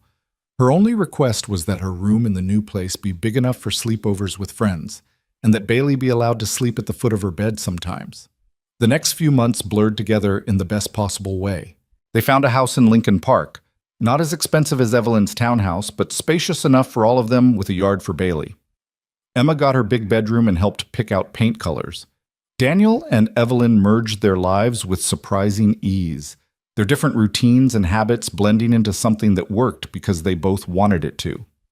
At work, Daniel thrived as a partner. He built a reputation for handling complex matters that required both corporate expertise and litigation skills. He mentored junior associates, remembering what it felt like to be the new person fighting for credibility. And he and Evelyn maintained professional boundaries at the office while building a rich personal life outside it, proving it was possible to have both. The firm gossip died down eventually, replaced by new scandals and dramas. Some people still whispered about favoritism, but Daniel's record spoke louder than rumors. He'd earned partnership through documented excellence, proven himself across multiple departments, built a client base that wanted him specifically. The story of his rise became less about Evelyn and more about his own capabilities. One Saturday morning in October, almost 2 years after that cold February night when Daniel had saved Bailey from traffic, he woke to find Evelyn already up, sitting at the kitchen table with coffee and her laptop. Emma was still asleep, and Bailey was sprawled across the living room floor in a patch of sunlight. "Working on a weekend?" Daniel asked, pouring himself coffee. "Reviewing a brief, but I'm almost done." Evelyn closed her laptop and looked at him. "Do you ever think about how different things could have been? If Bailey hadn't gotten out that night, if you hadn't been walking by the river, if we'd made different choices when things got difficult?" "Sometimes. But mostly I'm just grateful things worked out the way they did. Even with all the complications, the investigation, the restrictions, the scrutiny, especially because of those things. They proved what we have is real, that we were willing to fight for it even when it would have been easier to walk away." Evelyn stood and moved to where he was leaning against the counter, wrapping her arms around his waist. "I love you. I don't say that enough. You show it every day. That's better than words. I still should say it. I love you, Daniel Moore. I love the father you are, the partner you've become, the man who didn't hesitate to save my dog even when it put him at risk. I love that you're stubborn and optimistic, and you refuse to let fear make your decisions. I love you too, and I love that you're fierce and brilliant and you learned to trust again, even though it terrified you." They kissed in the morning sunlight, and Daniel felt the absolute certainty that this was where he was meant to be. Not just geographically, but in life. With this woman, in this home, building this family. Emma appeared in the doorway, rubbing sleep from her eyes. "Are you being mushy again?" "Maybe a little some," Daniel admitted. "Okay. Can we have pancakes?" "Absolutely. Want to help me make them?" As Emma climbed onto a stool to help mix batter and Evelyn poured orange juice and Bailey patted over hoping for dropped food, Daniel felt something settle in his chest. This was home. This was family. Not the family he'd planned for when Sarah was alive, but the family he'd built from loss and chance encounters and choosing courage over fear. Later that day, they went to the riverfront, their traditional Saturday activity, though now it felt like a celebration rather than a secret. They walked the same path where everything had started, Emma running ahead with Bailey, Daniel and Evelyn following hand in hand. "Thank you," Evelyn said quietly. "For what?" "For not giving up." "On us, on the possibility of this. I would have talked myself out of it 100 times if you hadn't been so stubbornly optimistic." "Someone had to be. You were busy catastrophizing." She laughed and leaned into him as they walked. "I still can't believe we made it, that we're actually here, living together, building a life. It seemed impossible for so long." "Nothing's impossible if you're willing to work for it. We just had to be willing to fight through the hard parts." Emma came running back, breathless and grinning. "Daddy, Evelyn, come look. There's a family of ducks by the bridge." They followed her to where a mother duck and her ducklings swam in the river's calm water near the shore. Emma was enchanted, and Daniel and Evelyn stood on either side of her, watching the simple beauty of nature in the middle of the city. "Can we come back next week to see if they're still here?" Emma asked. "Of course we can," Evelyn said. "We'll come back every week if you want."